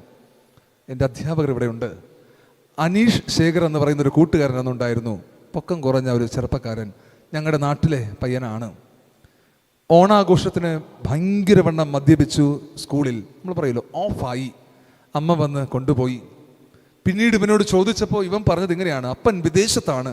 ആദ്യമായി ATM കാർഡൊക്കെ ഞങ്ങൾ കാണുന്നത് ഇവൻ്റെ കയ്യിൽ വെച്ചിട്ടാണ്. അപ്പൻ വിദേശത്താണ്. നാട്ടിലേക്ക് വരുമ്പോൾ ഈ മരുന്ന് കൊണ്ടുവരും, മരുന്നായിട്ട് കഴിക്കാനായിട്ട് മദ്യം കൊണ്ടുവരും, കട്ടിലിൻ്റെ അടിയിൽ വയ്ക്കും. പാവം അപ്പൻ എടുക്കും, ആവശ്യത്തിന് കുടിക്കും, ബാക്കി വയ്ക്കും. അപ്പനില്ലാത്ത തക്കത്തിന് ഇവൻ അകത്ത് കയറും, എടുക്കും, കുടിക്കും, ബാക്കി വെള്ളം ചേർത്ത് അളവ് ക്രമപ്പെടുത്തി വയ്ക്കും. ഒടുവിൽ അപ്പനേക്കാൾ വലിയ കുടിയനായിട്ട് മകൻ മാറി. അതുകൊണ്ട് മാതൃകയോടെ പെരുമാറുവാനായിട്ട് മാതാപിതാക്കൾക്ക് കഴിയണം. മക്കളുടെ മുന്നിൽ തോന്നും പോലെ ജീവിക്കുന്ന അമ്മയാകാതിരിക്കുക. ഒരു ചൊല്ല് ഞങ്ങളുടെ നാട്ടിൻ പുറത്തൊക്കെ ഉണ്ട്: അമ്മ വേലി ചാടിയാൽ, ആരും കേട്ടിട്ടില്ല? പറഞ്ഞോ, നാണിക്കണ്ട. അമ്മ വേലി ചാടിയാൽ മകൾ മതില് ചാടും എന്നാണ് അർത്ഥം. എത്രയേ ഉള്ളൂ. അമ്മ ചെറിയ കാര്യമായിരിക്കും ചെയ്യുക, അതിനേക്കാൾ ഡബിൾ എഫക്ട്സ് ഉള്ളത് ആര് ചെയ്യും? മക്കൾ ചെയ്യും. മക്കളുടെ മുന്നിൽ തോന്നിവാസിയായ, തോന്നും പോലെ ജീവിക്കുന്ന അമ്മയാകുവാൻ ശ്രമിക്കരുതേ. സ്നേഹവും ദയയും സന്തോഷവും സമാധാനവും ഒക്കെ മാതാപിതാക്കളെ കണ്ട് മക്കൾ വളരണം. ഒരു കുഞ്ഞൊരിക്കൽ അപ്പനോട് ചോദിച്ചു: അപ്പാ, ഞാൻ എന്നാണ് അപ്പനാകുന്നത്? ഞാൻ എന്നാണ് അപ്പനാകുന്നത്? കാരണം അപ്പനായിട്ട് വേണം അപ്പൻ കാണിക്കുന്ന പല വേലത്തനങ്ങളും കാണിക്കാൻ. എന്നാണ് അപ്പനാകുന്നത്? മാതാപിതാക്കൾ മാതൃകയോടെ പെരുമാറുക. ഇനി പറയുന്ന കാര്യങ്ങൾ ഒരുപക്ഷെ പരിഷ്കൃത സമൂഹത്തിന് വേണമോ എന്ന് നിങ്ങൾ ചിന്തിക്കും. എങ്കിലും വേദപുസ്തക അടിസ്ഥാനത്തിൽ ഞാൻ പറയട്ടെ: ബാലശിക്ഷ നൽകുക, പഥ്യോപദേശം നൽകുക. ബാലശിക്ഷ നൽകുക, പഥ്യോപദേശം നൽകുക. പ്ലീസ് സാറേ, സ്കൂളിലെ പിള്ളേരെ വഴക്ക് പറയാൻ പറ്റുമോ? ബുദ്ധിമുട്ടാണ്. വടിയെടുത്ത് തല്ലു കൊടുക്കാൻ പറ്റുമോ? ഹിഗിൻസ് സാർ എന്നെ അടിച്ചിട്ടുണ്ട്. സ്നേഹത്തോടുള്ള അടിയാണ് സാറ് തരുന്നത്. ഇന്ന് സ്കൂളിലെ പിള്ളേരെ വഴക്ക് പറയാൻ പറ്റില്ല, തല്ലു കൊടുക്കാൻ പറ്റില്ല.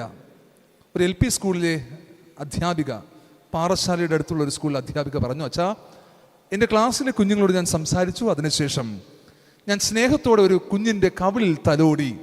ഭയങ്കര പ്രശ്നമായ അച്ഛാ. ടീച്ചർ എൻ്റെ അനുവാദമില്ലാതെ എൻ്റെ കവിളിൽ കുത്തി എന്ന് ഈ കുഞ്ഞ് പരാതി പറഞ്ഞു. ഭയങ്കര പ്രശ്നമായി. ടീച്ചർ പറഞ്ഞത് ഇങ്ങനെയാണ്: ഇനി അച്ഛാ, ഞാൻ അബദ്ധത്തിൽ പോലും സ്നേഹത്തോട് പോലും ഒരു കുഞ്ഞിൻ്റെയും കവിളിൽ പിടിക്കില്ല. LP സ്കൂളിലെ കുഞ്ഞും അധ്യാപികൻ തമ്മിലുള്ള കാര്യമാണ്. ബാലശിക്ഷ നൽകുവാൻ, പഥ്യോപദേശം നൽകുവാനായിട്ട് പറ്റാത്തൊരു സാഹചര്യം. ഒരു ചൊല്ലുണ്ടല്ലോ, ഒന്നുണ്ടേലും, കേട്ടിട്ടില്ല? ഒന്നുണ്ടേലും ഒലക്കടിച്ച് വളർത്തണമെന്നാണ് പണ്ടുള്ളവരൊക്കെ പറയുന്നത്. ഒലക്ക കൊണ്ടൊന്നും അടിക്കേണ്ട, എങ്കിലും ബാലശിക്ഷ നൽകിയിടുന്ന സമയത്ത് ശിക്ഷ നൽകണം. സദൃശവാക്യം 13-ാം അധ്യായം 24 പഠിപ്പിക്കുന്നത്: വടി ഉപയോഗിക്കാത്തവൻ തൻ്റെ മകനെ പകയ്ക്കുന്നു, അവനെ സ്നേഹിക്കുന്നവനോ അവനെ ചെറുപ്പത്തിലെ ശിക്ഷിക്കുന്നു. കുഞ്ഞുങ്ങൾ എന്തെങ്കിലുമൊക്കെ തെറ്റ് കാണിച്ചാൽ വടി ഉപയോഗിക്കുക, കൊച്ചു കൊച്ചു ശിക്ഷകൾ നൽകുക എന്നതാണ്. അവനെ സ്നേഹിക്കുന്നു എങ്കിൽ അത് ചെയ്യണമെന്നാണ് വേദപുസ്തകം പഠിപ്പിക്കുന്നത്. സദൃശവാക്യം 19:18 പറയുന്നത്: പ്രത്യാശയുള്ളിടത്തോളം നിന്റെ മകനെ ശിക്ഷിക്കാം. ഇവൻ നന്നാവും, ശരിയാകും എന്നൊരു ബോധം ഉള്ളിടത്തോളം അവനെ ശിക്ഷിക്കാം. ശരിയാവില്ല എന്ന് തോന്നിയാൽ പിന്നെ ചെയ്തിട്ട് കാര്യമില്ല എന്നാണ്. പ്രിയപ്പെട്ടവരെ, ഇന്നൊക്കെ നാട്ടുകാരും പോലീസുകാരും ചേർന്ന് ബാലശിക്ഷ നൽകുന്നതിനേക്കാൾ നല്ലതാണ് വീട്ടിൽ കുഞ്ഞായിരിക്കുമ്പോഴേ അപ്പനും അമ്മയും ബാലശിക്ഷ നൽകുന്നത് എന്ന് മനസ്സിലാക്കുക. ഉപദേശങ്ങൾ നൽകുക. സദൃശവാക്യം 22:6 പറയുന്നത്: ബാലൻ നടക്കേണ്ടുന്ന വഴിയിൽ അവനെ അഭ്യസിപ്പിക്കുക. വൃദ്ധനായാലും വിട്ടുമാറില്ല. ഒരു ചൊല്ലുണ്ടല്ലോ, ചുട്ടയിലെ ശീലം ചുടല വരെ. ഒരു കുഞ്ഞിന് ആവശ്യമായിട്ടുള്ള ഉപദേശങ്ങൾ നൽകുക. കുഞ്ഞുങ്ങളെ പ്രോത്സാഹിപ്പിക്കുക. എന്തെങ്കിലുമൊക്കെ കൊച്ചു കൊച്ചു കാര്യം ചെയ്യുമ്പോൾ ഒന്ന് പ്രോത്സാഹിപ്പിക്കുക. കൊള്ളാം മോനെ, ഒന്ന് തോളിൽ തട്ടിയിട്ട് അടിപൊളിയടാ, കൊള്ളാം മോളെ, അടിപൊളിയടാ എന്ന് പറയാനായിട്ട് പറ്റണം. എൻ്റെ വീട്ടിൽ മിഷൻ ഹൗസിൽ ജനലൊക്കെ അടയ്ക്കുന്ന ജോലി എൻ്റെ കുഞ്ഞു മകനാണ്.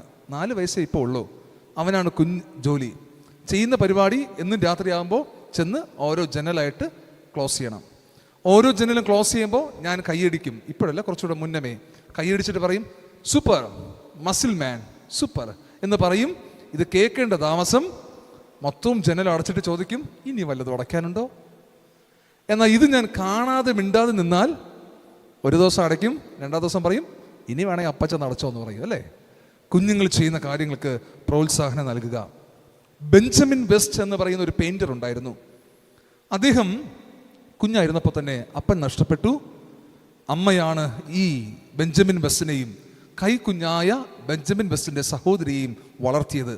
തൊട്ടടുത്ത വീടുകളിൽ പോയി ഉപജീവന കാര്യങ്ങളൊക്കെ ചെയ്ത് അവരെ സഹായിച്ച് ഈ ബെഞ്ചമിൻ വെസ്റ്റിനെ കുഞ്ഞിനെ വളർത്തി. അങ്ങനെ അമ്മ തൊട്ടടുത്ത വീടുകളിൽ ജോലിക്ക് പോകുമ്പോൾ ഇളയ കുഞ്ഞിനെ, സഹോദരിയെ ഉറക്കി കിടത്തി ബെഞ്ചമിൻ വെസ്റ്റിനെ അതിനെ നോക്കുവാനായിട്ട് ഏൽപ്പിക്കും. ഒരു ദിവസം അമ്മ വരാനായിട്ട് അല്പം വൈകിയപ്പോൾ ഈ കുഞ്ഞ് എഴുന്നേറ്റു. അനുജത്തി എഴുന്നേറ്റു, ബഹളം വയ്ക്കുവാൻ തുടങ്ങി. ബെഞ്ചമിൻ വെസ്റ്റ് എന്തൊക്കെ കോപ്രായത്തനങ്ങൾ കാണിച്ചിട്ടും ഈ കുഞ്ഞ് കരച്ചിൽ നിർത്തുന്നില്ല. പെട്ടെന്ന് അലമാരയുടെ മുകളിൽ ഒരു കുപ്പി മഷി ഇരിക്കുന്നത് കണ്ടു. ഈ മഷി എടുത്തു, മനോഹരമായി വെള്ള പെയിന്റ് ചെയ്ത ചുവരിൽ ഇവൻ ഈ മഷി ഇങ്ങനെ കുടയുവാനായിട്ട് തുടങ്ങി. വെള്ള ചുവരിൽ നീല മഷി പടരുന്നത് കണ്ടപ്പോൾ ഈ കുഞ്ഞ് ചിരിക്കുവാൻ തുടങ്ങി. തൻ്റെ കൊച്ചനുജത്തിയെ സന്തോഷിപ്പിക്കുവാൻ വീണ്ടും വീണ്ടും മഷി ഇങ്ങനെ കോരിയിട്ടു. ഒടുവിൽ അമ്മ വരാൻ സമയമായപ്പോൾ ഇവൻ്റെ ഉള്ളിൽ പേടി തോന്നി. അമ്മ കഷ്ടപ്പെട്ട് പണിത വീടാണ്, അമ്മ കഷ്ടപ്പെട്ട് പെയിന്റ് ചെയ്തതാണ്, ഞാനിത് വൃത്തികേടാക്കിയല്ലോ എന്ന് ഇവൻ മനസ്സിൽ ചിന്തിച്ചു. അമ്മ വരാൻ സമയമായപ്പോൾ ഇങ്ങനെ ഒളിച്ച് പമ്മിയിരുന്നു. അമ്മ വന്നു, ഇതൊക്കെ നോക്കി. അതിനുശേഷം ബെഞ്ചമിൻ വെസ്റ്റിനെ ചേർത്ത് പിടിച്ചു. അവൻ്റെ നെറുകയിൽ ഒരു ഉമ്മ കൊടുത്തു, ഒരു ചുംബനം കൊടുത്തു. പിന്നീട് അദ്ദേഹം ഈ ചുംബനത്തെ പറ്റി പറഞ്ഞത് ഇങ്ങനെയാണ്: my mother's kiss made me A painter. എൻ്റെ അമ്മയുടെ ചുംബനം എന്നെ ഒരു ചിത്രകാരനാക്കി മാറ്റി എന്നാണ്. കുഞ്ഞുങ്ങളെ പ്രോത്സാഹിപ്പിക്കുവാൻ കഴിയണം. ബാലശിക്ഷയും പഥ്യോപദേശം നൽകുന്നതോടൊപ്പം തന്നെ പ്രോത്സാഹനം കൊടുക്കുവാൻ നമുക്ക് കഴിയണം. പലപ്പോഴൊക്കെ നമുക്ക് സംഭവിക്കുക, പ്രോത്സാഹനം കൊടുക്കേണ്ടുന്നിടത്ത് എന്ത് കൊടുക്കും? ബാലശിക്ഷ കൊടുക്കും. ബാലശിക്ഷ കൊടുക്കേണ്ടുന്നിടത്ത് എന്ത് കൊടുക്കും? പ്രോത്സാഹനം കൊടുക്കും. പ്രിയപ്പെട്ടവരെ, ബാലശിക്ഷ കൊടുക്കേണ്ടിടത്ത് ബാലശിക്ഷ കൊടുക്കുക, ഉപദേശം നൽകേണ്ടിടത്ത് ഉപദേശം നൽകുക, പ്രോത്സാഹനം നൽകേണ്ടിടത്ത് പ്രോത്സാഹനം നൽകുവാനായിട്ട് കഴിയണം. വീണ്ടും സ്ഫടികത്തിലേക്ക് വരാം. ചാക്കോ മോഷൻ അറിയാമല്ലോ. തട്ടിമ്പുറത്തിൽ കണ്ട ആ കാര്യങ്ങൾക്കൊക്കെ ഒന്നൊരു പ്രോത്സാഹനം കൊടുത്തിരുന്നുവെങ്കിൽ ആടുതോമ ആരായി മാറുമായിരുന്നു? ലോകം കണ്ട സയന്റിസ്റ്റായിട്ട് മാറുമായിരുന്നു. പക്ഷേ ചെയ്യാത്തത് കൊണ്ട്, പ്രോത്സാഹനം കൊടുക്കാത്തത് കൊണ്ട് ഒട്ടക്കാലയണയായി മാറി. മക്കൾക്ക് പ്രോത്സാഹനം നൽകേണ്ടിടത്ത് നൽകുക. മറ്റൊരു പ്രധാനപ്പെട്ട കാര്യം, മക്കളെ ദൈവത്തോട് ചേർത്ത് നിർത്തി വളർത്തുക. ഏറ്റവും പ്രധാനപ്പെട്ട ഒരു കാര്യമാണിത്. എന്തൊക്കെ ചെയ്താലും ദൈവത്തിൻ്റെ കൃപ മക്കളുടെ ജീവിതത്തിൽ വേണം. 127 സങ്കീർത്തനം 3-ാമത്തെ വാക്യം അതുകൊണ്ടാണ് പറയുന്നത്, മക്കൾ യഹോവ നൽകുന്ന അവകാശവും ഉദരഫലം അവരും തരുന്ന പ്രതിഫലം തന്നെ. നമ്മുടെ കയ്യിൽ, നമ്മുടെ കുടുംബത്തിലേക്ക് നൽകപ്പെട്ട ഈ മക്കൾ ദൈവം നൽകിയതാണ്. ദൈവത്തോട് ചേർത്ത് നിർത്തി നമ്മുടെ മക്കളെ വളർത്തണം. ദൈവം നൽകിയ ദാനമാണ് നമ്മുടെ മക്കൾ എന്ന ബോധ്യത്തോടെ വളർത്തുവാൻ കഴിയണം. ആവർത്തന പുസ്തകം 6-ാം അധ്യായം 5 തുടങ്ങി 8 വരെയുള്ള വാക്യങ്ങൾ പഠിക്കുമ്പോൾ ദൈവത്തിൻ്റെ വചനം മക്കൾക്ക് പറഞ്ഞു കൊടുക്കണം, ഉപദേശിച്ചു കൊടുക്കണം. വീട്ടിലിരിക്കുമ്പോൾ, വഴി നടക്കുമ്പോൾ ഒക്കെ, കിടക്കുമ്പോൾ ഒക്കെ ദൈവത്തിൻ്റെ വചനം ഉപദേശിച്ചു കൊടുക്കുവാനായിട്ട് കഴിയണം എന്നാണ്. മക്കൾക്ക് ദൈവത്തിൻ്റെ വചനത്തെ കൊടുക്കുവാൻ, ദൈവത്തോട് ചേർത്ത് നിർത്തി വളർത്തുവാൻ നമുക്ക് സാധിക്കണം. പ്രത്യേകിച്ച് നാളുകളിൽ ദൈവമില്ല എന്നുള്ള ചിന്ത വളരെ പ്രബലപ്പെട്ടിരിക്കുന്ന ഒരു കാലഘട്ടമാണിത്. കഴിഞ്ഞ മാർച്ച് മാസം 2-ാമത്തെ ഞായറാഴ്ച നമ്മുടെ വളരെ പേരുകേട്ട ഒരു ദേവാലയത്തിൽ സൺഡേ സ്കൂൾ അധ്യാപകരുടെ ട്രെയിനിങ്ങിനായിട്ട് ഞാൻ പോയി. സൺഡേ സ്കൂൾ അധ്യാപകരുടെ ട്രെയിനിങ് ഒക്കെ നടക്കുന്ന സമയത്ത് അതിന് മുന്നോടിയായിട്ട് അച്ഛൻ ഇങ്ങനെ അനൗൺസ് ചെയ്തു, ഇനി ആരെങ്കിലും പുതുതായി സൺഡേ സ്കൂൾ അധ്യാപകരാകുവാൻ താല്പര്യപ്പെടുന്നുവെങ്കിൽ അതിൻ്റെ ആപ്ലിക്കേഷൻ ഫോം എൻ്റെ കയ്യിലുണ്ട്, വന്ന് വാങ്ങണം. അങ്ങനെ പുതിയ അധ്യാപകരാകുവാൻ താല്പര്യപ്പെടുന്നവരൊക്കെ ഈ സെമിനാറിലുണ്ട്. സെമിനാറൊക്കെ കഴിഞ്ഞ് ഞാനും എൻ്റെ പ്രിയപ്പെട്ട സുഹൃത്തുമായി ഞങ്ങൾ ദേവാലയത്തിൻ്റെ പുറത്ത് നിൽക്കുമ്പോൾ പുതിയ അധ്യാപകനാകുവാനായിട്ടുള്ള ആപ്ലിക്കേഷൻ ഫോമും വാങ്ങി അതിനെ പ്രത്യേക സ്റ്റൈലിൽ ചുരുട്ടി ഒരു 25 വയസ്സുള്ള ചെറുപ്പക്കാരൻ വന്ന് എന്നോട് ചോദിച്ചു, അച്ഛാ, ദൈവം ഉണ്ട് എന്നുള്ളതിന് ഒരു തെളിവ് തരാമോ എന്നാണ് ചോദിച്ചത്. ഭാവിയിലെ ആരാ? ഭാവിയിലെ സൺഡേ സ്കൂൾ അധ്യാപകൻ.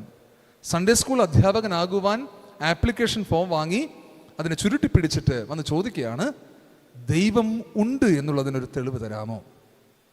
വീണ്ടും ഈ മനുഷ്യൻ ആവർത്തിച്ചത് ഇങ്ങനെയാണ്, അച്ഛാ, ദൈവത്തിൻ്റെ കൃപയാൽ ദൈവമില്ല എന്ന് വിശ്വസിക്കുന്നവരാണ് എൻ്റെ കൂട്ടുകാരന്മാരെല്ലാവരും.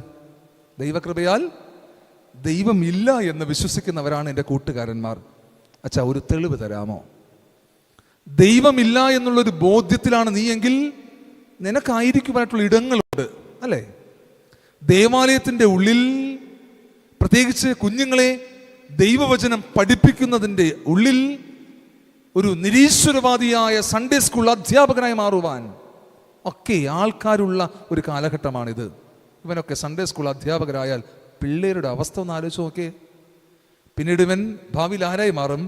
സൺഡേ സ്കൂൾ അധ്യാപകൻ വളർന്ന് സൺഡേ സ്കൂൾ സെക്രട്ടറി ആകും, പിന്നീടും വളർന്ന് ഡീക്കനാകും, ചർച്ച് സെക്രട്ടറി ആകും. ചോദിക്കുകയാണ്, ദൈവമില്ല, ഉണ്ട് എന്നുള്ളതിന് തെളിവ് തരാമോ? 45 മിനിറ്റോളം ഈ പയ്യനുമായി സംസാരിച്ചു. പിന്നീട് വാട്സപ്പിലൂടെ സംസാരങ്ങൾ തുടർന്നു. എൻ്റെ വാദം തെളിയിക്കുന്നതിനുള്ള ഡോക്യുമെന്റ്സ് വാട്സപ്പിലൂടെ അവന് അയച്ചു കൊടുത്തു. അങ്ങനെ പരസ്പരം നല്ലൊരു ഇൻട്രാക്ഷൻസ് ഒക്കെ ഉണ്ടായി. പറഞ്ഞു വന്നത്, നിരീശ്വരവാദത്തിൻ്റെ അനുഭവത്തിലേക്ക്, ദൈവമില്ല എന്ന ചിന്തയിലേക്കൊക്കെ നമ്മുടെ തലമുറകൾ മാറിക്കൊണ്ടിരിക്കുന്നൊരു കാലഘട്ടം. എന്തൊക്കെ ഉണ്ട് എന്ന് പറഞ്ഞാലും ദൈവാനുഗ്രഹം ജീവിതത്തിൽ കൂടിയേ തീരുകയുള്ളൂ. അതുകൊണ്ട് ദൈവത്തോട് ചേർത്ത് മക്കളെ വളർത്തുവാൻ കഴിയണം. ഒരു കൊച്ചു കാര്യം കൂടെ പറഞ്ഞ് ഞാൻ ഉപസംഹരിക്കാം. കേരളത്തിലെ മുതിർന്ന IPS ഉദ്യോഗസ്ഥനാണ്, പഴയ DGP ആയിരുന്നു ഡോക്ടർ സിബി മാത്യു IPS. അദ്ദേഹത്തിൻ്റെ ഒരു പുസ്തകമാണ് മലയാളി ഇങ്ങനെ മരിക്കണമോ എന്ന പുസ്തകം. മലയാളി ഇങ്ങനെ മരിക്കണമോ എന്ന പുസ്തകത്തിൽ കേരളത്തിൽ വർദ്ധിച്ചു വരുന്ന ആത്മഹത്യയെ പറ്റിയിട്ടാണ് ഇദ്ദേഹം പ്രതിപാദിക്കുന്നത്. സുഗതകുമാരി ടീച്ചർ ആമുഖം എഴുതിയ വളരെ മനോഹരമായിട്ടുള്ളൊരു പുസ്തകം. ഈ പുസ്തകത്തിൽ ഇദ്ദേഹം പറയുന്നു, കേരളത്തിൽ ആത്മഹത്യ വർദ്ധിച്ചു വരുന്നു എങ്കിലും, ദൈനംദിനം ആത്മഹത്യയിലൂടെ മരിക്കുന്നവർ കൂടി വരുന്നു എങ്കിലും മരണത്തിൽ ഏറ്റവും കുറവ് ക്രൈസ്തവരാണ്. ആത്മഹത്യ ചെയ്യുന്നവരിൽ ഏറ്റവും കുറവ് ക്രൈസ്തവരാണ്. 88% ആത്മഹത്യകൾ അക്രൈസ്തവരുടെ ഇടയിൽ നടക്കുമ്പോൾ 12% ആത്മഹത്യയാണ് ക്രൈസ്തവരുടെ ഇടയിൽ നടക്കുന്നത്. അതിന് കാരണവും ഡോക്ടർ സിബി മാത്യു IPS പറയുന്നു. അദ്ദേഹം പറയുന്നത് ഇങ്ങനെയാണ്, ഒരു ക്രൈസ്തവ കുടുംബത്തിൽ ഒരു കുഞ്ഞ് ജനിച്ചാൽ ഈ കുഞ്ഞിനെ 3-ാമത്തെ മാസമാകുമ്പോൾ അപ്പനും അമ്മയും ദേവാലയത്തിലേക്ക് കൊണ്ടുപോകും, അച്ഛൻ്റെ കയ്യിൽ കൊടുക്കും, പ്രാർത്ഥിക്കും. അതിനുശേഷം എന്നൊക്കെ ഈ മാതാപിതാക്കൾ ദേവാലയത്തിലേക്ക് പോകുമോ അന്നൊക്കെ കുഞ്ഞിനെ കൊണ്ടുപോകും. ഒരുപക്ഷെ കുഞ്ഞ് അവിടെ കളിച്ച് ഇവിടെ കളിച്ച്, അവിടെ ചാടി ഇവിടെ ചാടി, പകുതി ഉറങ്ങി പകുതി കേട്ടൊക്കെ ആയിരിക്കും ഇരിക്കുക. ചിപ്സ് കഴിച്ച് കേക്ക് കഴിച്ചൊക്കെ ആയിരിക്കും ഇരിക്കുക. പിന്നീട് ഈ കുഞ്ഞൊന്ന് ഇരിക്കുവാൻ പ്രായമാകുമ്പോൾ സൺഡേ സ്കൂളിൽ കൊണ്ടിരുത്തും, ബാലജന സഖ്യത്തിൽ കൊണ്ടിരുത്തും. മുതിർന്നു വരുമ്പോൾ യുവജന സഖ്യത്തിന്റെ ഭാഗമായി മാറും, സ്ത്രീജന സഖ്യത്തിന്റെ ഭാഗമായി മാറും. അങ്ങനെ ഒരു കുഞ്ഞ് ക്രൈസ്തവ അന്തരീക്ഷത്തിൽ വളരുമ്പോൾ ദേവാലയത്തിൽ നിന്നും കേൾക്കുന്ന കാര്യങ്ങൾ ഈ കുഞ്ഞിൻ്റെ ഇമോഷണൽ കോൺഷ്യന്റിനെ, വൈകാരിക ബുദ്ധിയെ സ്വാധീനിക്കും എന്നാണ്. കുഞ്ഞ് ചിപ്സ് കഴിക്കുകയായിരിക്കും, പക്ഷേ കേൾക്കുന്ന ചില കാര്യങ്ങൾ കുഞ്ഞറിയാതെ അതിൻ്റെ വൈകാരിക ബുദ്ധിയെ സ്വാധീനിക്കും. ഇത് കേട്ടു വളരുന്ന ഈ കുഞ്ഞുങ്ങൾ മുതിർന്ന് ജീവിതത്തിലെ ചില കൈപ്പേറിയ അനുഭവങ്ങളിലൂടെ പോകുമ്പോൾ, പരീക്ഷയ്ക്ക് തോറ്റുപോയാൽ, ആഗ്രഹിക്കുന്ന ഇടത്തിൽ അഡ്മിഷൻ കിട്ടാതെ വന്നാൽ, പ്രണയ നൈരാശ്യമുണ്ടായാൽ, അപ്പനോടും അമ്മയോടും പിണങ്ങിയാൽ, പെട്ടെന്ന് കയറെടുക്കുന്നതിന് മുന്നമേ, വിഷമെടുക്കുന്നതിന് മുന്നമേ പണ്ട് കേട്ട ഈ വൈകാരിക ബുദ്ധിയിലുള്ള കാര്യങ്ങൾ ഈ കുഞ്ഞിനെ സ്വാധീനിക്കും. ആത്മഹത്യ ചെയ്യാതെ അതിൽ നിന്ന് പിന്മാറുമെന്നാണ് ഡോക്ടർ സിബി മാത്യു IPS പറയുന്നത്. നമ്മളൊക്കെ പലപ്പോഴും ദേവാലയത്തിലെ കാര്യങ്ങൾ വളരെ നിസ്സാരമായി കാണുന്നവരാണ്. മറ്റെല്ലാം കഴിഞ്ഞിട്ട് സമയമുണ്ടെങ്കിൽ പള്ളിയിൽ പോകാം, സമയമുണ്ടെങ്കിൽ ആരോഗ്യമുണ്ടെങ്കിൽ പള്ളിയിൽ പോകാം, എന്നൽപ്പം ക്ഷീണമാണ് ഇന്ന് വേണ്ട, ആരോഗ്യമുണ്ടെങ്കിൽ പള്ളിയിൽ പോകാമെന്ന് ചിന്തിക്കുന്നവരാണ്. പ്രിയപ്പെട്ടവരെ, കുഞ്ഞുങ്ങളെ ദൈവത്തോട് ചേർത്ത് വളർത്തുക, ദേവാലയത്തോട് ചേർത്ത് കുഞ്ഞുങ്ങളെ നിർത്തുക. നാട്ടിൻപുറത്തൊക്കെ ഞങ്ങളുടെ പിള്ളേരെ ഞങ്ങളിങ്ങനെ പള്ളിയോട് ചേർത്ത് നിർത്തും. ഞങ്ങളുടെ ചർച്ചിൽ ഓണത്തിന് ഓണാഘോഷം, തെറ്റിദ്ധരിക്കരുതേ, ഓണാഘോഷം എന്ന് ഉദ്ദേശിക്കുന്നത് കുറച്ച് കലാപരിപാടികളൊക്കെ ചെയ്ത് ഞങ്ങളുടെ പിള്ളേരെ നഷ്ടപ്പെട്ടു പോകാതെ പള്ളി ക്യാമ്പസിൽ കൂട്ടുക എന്നത് മാത്രമാണ്. കാരണം മദ്യസേവയും മയക്കുമരുന്ന് സേവയും ഒക്കെ ചെയ്ത് ക്ലബ്ബായി ഓരോ ജംഗ്ഷനിലും ഓരോ തരത്തിൽ ഓണം ആഘോഷിക്കുമ്പോൾ, അടിപിടിയിലും കത്തിക്കുത്തിലുമൊക്കെ ഓണാഘോഷങ്ങൾ ചെന്ന് തീരുമ്പോൾ പള്ളി ക്യാമ്പസിലുള്ള പിള്ളേരൊക്കെ സുരക്ഷിതരാണ് എന്ന് അപ്പനും അമ്മയ്ക്ക് ബോധ്യമുണ്ട്. നമ്മുടെ പിള്ളേരെ ദൈവാലയത്തോട് ചേർത്ത് വളർത്തുക, ദൈവത്തോട് ചേർത്ത് വളർത്തുക. ആരാധനയ്ക്ക് പോകുമ്പോൾ മകനെയും മകളെയും കുഞ്ഞുനാളിലേ ദേവാലയത്തിലേക്ക് കൊണ്ടുവരിക. അവരുറങ്ങിയാലും സാരമില്ല. എൻ്റെ മോനും സ്കൂളിൽ പോകാൻ തുടങ്ങിയ ശേഷം പള്ളിയിൽ പോയാൽ പെട്ടെന്ന് അമ്മയുടെ പുറത്ത് കയറിയെന്ന് ഉറങ്ങും. അമ്മയെ സംബന്ധിച്ച് അത് ബുദ്ധിമുട്ടാണ്, ഇവനെ ഇങ്ങനെ തൂക്കി പിടിച്ചിരിക്കണം. പക്ഷേ എങ്കിലും ദേവാലയത്തിൽ കൊണ്ടുപോകും. ദൈവത്തോട് ചേർത്ത് നിർത്തി, ദേവാലയത്തോട് ചേർത്ത് നിർത്തി, സംഘടനകളോട് ചേർത്ത് നിർത്തി നമ്മുടെ കുഞ്ഞുങ്ങളെ വളർത്തണമേ. മക്കൾ ദൈവം നൽകിയതാണ്. അനുഗ്രഹിക്കപ്പെട്ട ജീവിതം, അനുഗ്രഹിക്കപ്പെട്ട ഭാവി ദൈവം നൽകും എന്ന ബോധ്യത്തോടെ കുഞ്ഞുങ്ങളെ ദൈവത്തോട് ചേർത്ത് നിർത്തുവാൻ നമുക്ക് കഴിയണം. ഈ നാളുകളിൽ ദൈവം നമുക്കതിന് സഹായം നൽകട്ടെ. പ്രത്യേകിച്ച് നമ്മുടെ ബന്ധങ്ങളൊക്കെ അനുഗ്രഹമായി മാറട്ടെ. നമ്മുടെ ഭാര്യ ഭർത്തൃ ബന്ധം അനുഗ്രഹമായി മാറട്ടെ. മാതാപിതാക്കളും മക്കളും തമ്മിലുള്ള ബന്ധം, അതുപോലെ തിരിച്ചുള്ള ബന്ധം അനുഗ്രഹമായി മാറട്ടെ. നമ്മുടെയൊക്കെ കുടുംബങ്ങൾ സന്തോഷത്തിൻ്റെ, സമാധാനത്തിൻ്റെ, സ്നേഹത്തിൻ്റെ, ക്ഷമയുടെ ഈറ്റില്ലങ്ങളായി മാറട്ടെ. ഗാർഹിക പീഡനങ്ങൾ നമ്മുടെ ഭവനങ്ങളിൽ ഉണ്ടാകാതിരിക്കട്ടെ. അരുതാത്ത വാക്കുകൾ നമ്മുടെ വീടുകളുടെ ഉള്ളിൽ നിന്നും ഉയരാതിരിക്കട്ടെ. സമാധാനത്തോടെ സന്തോഷത്തോടെ ജീവിപ്പാൻ ദൈവം നമ്മെ സഹായിക്കട്ടെ.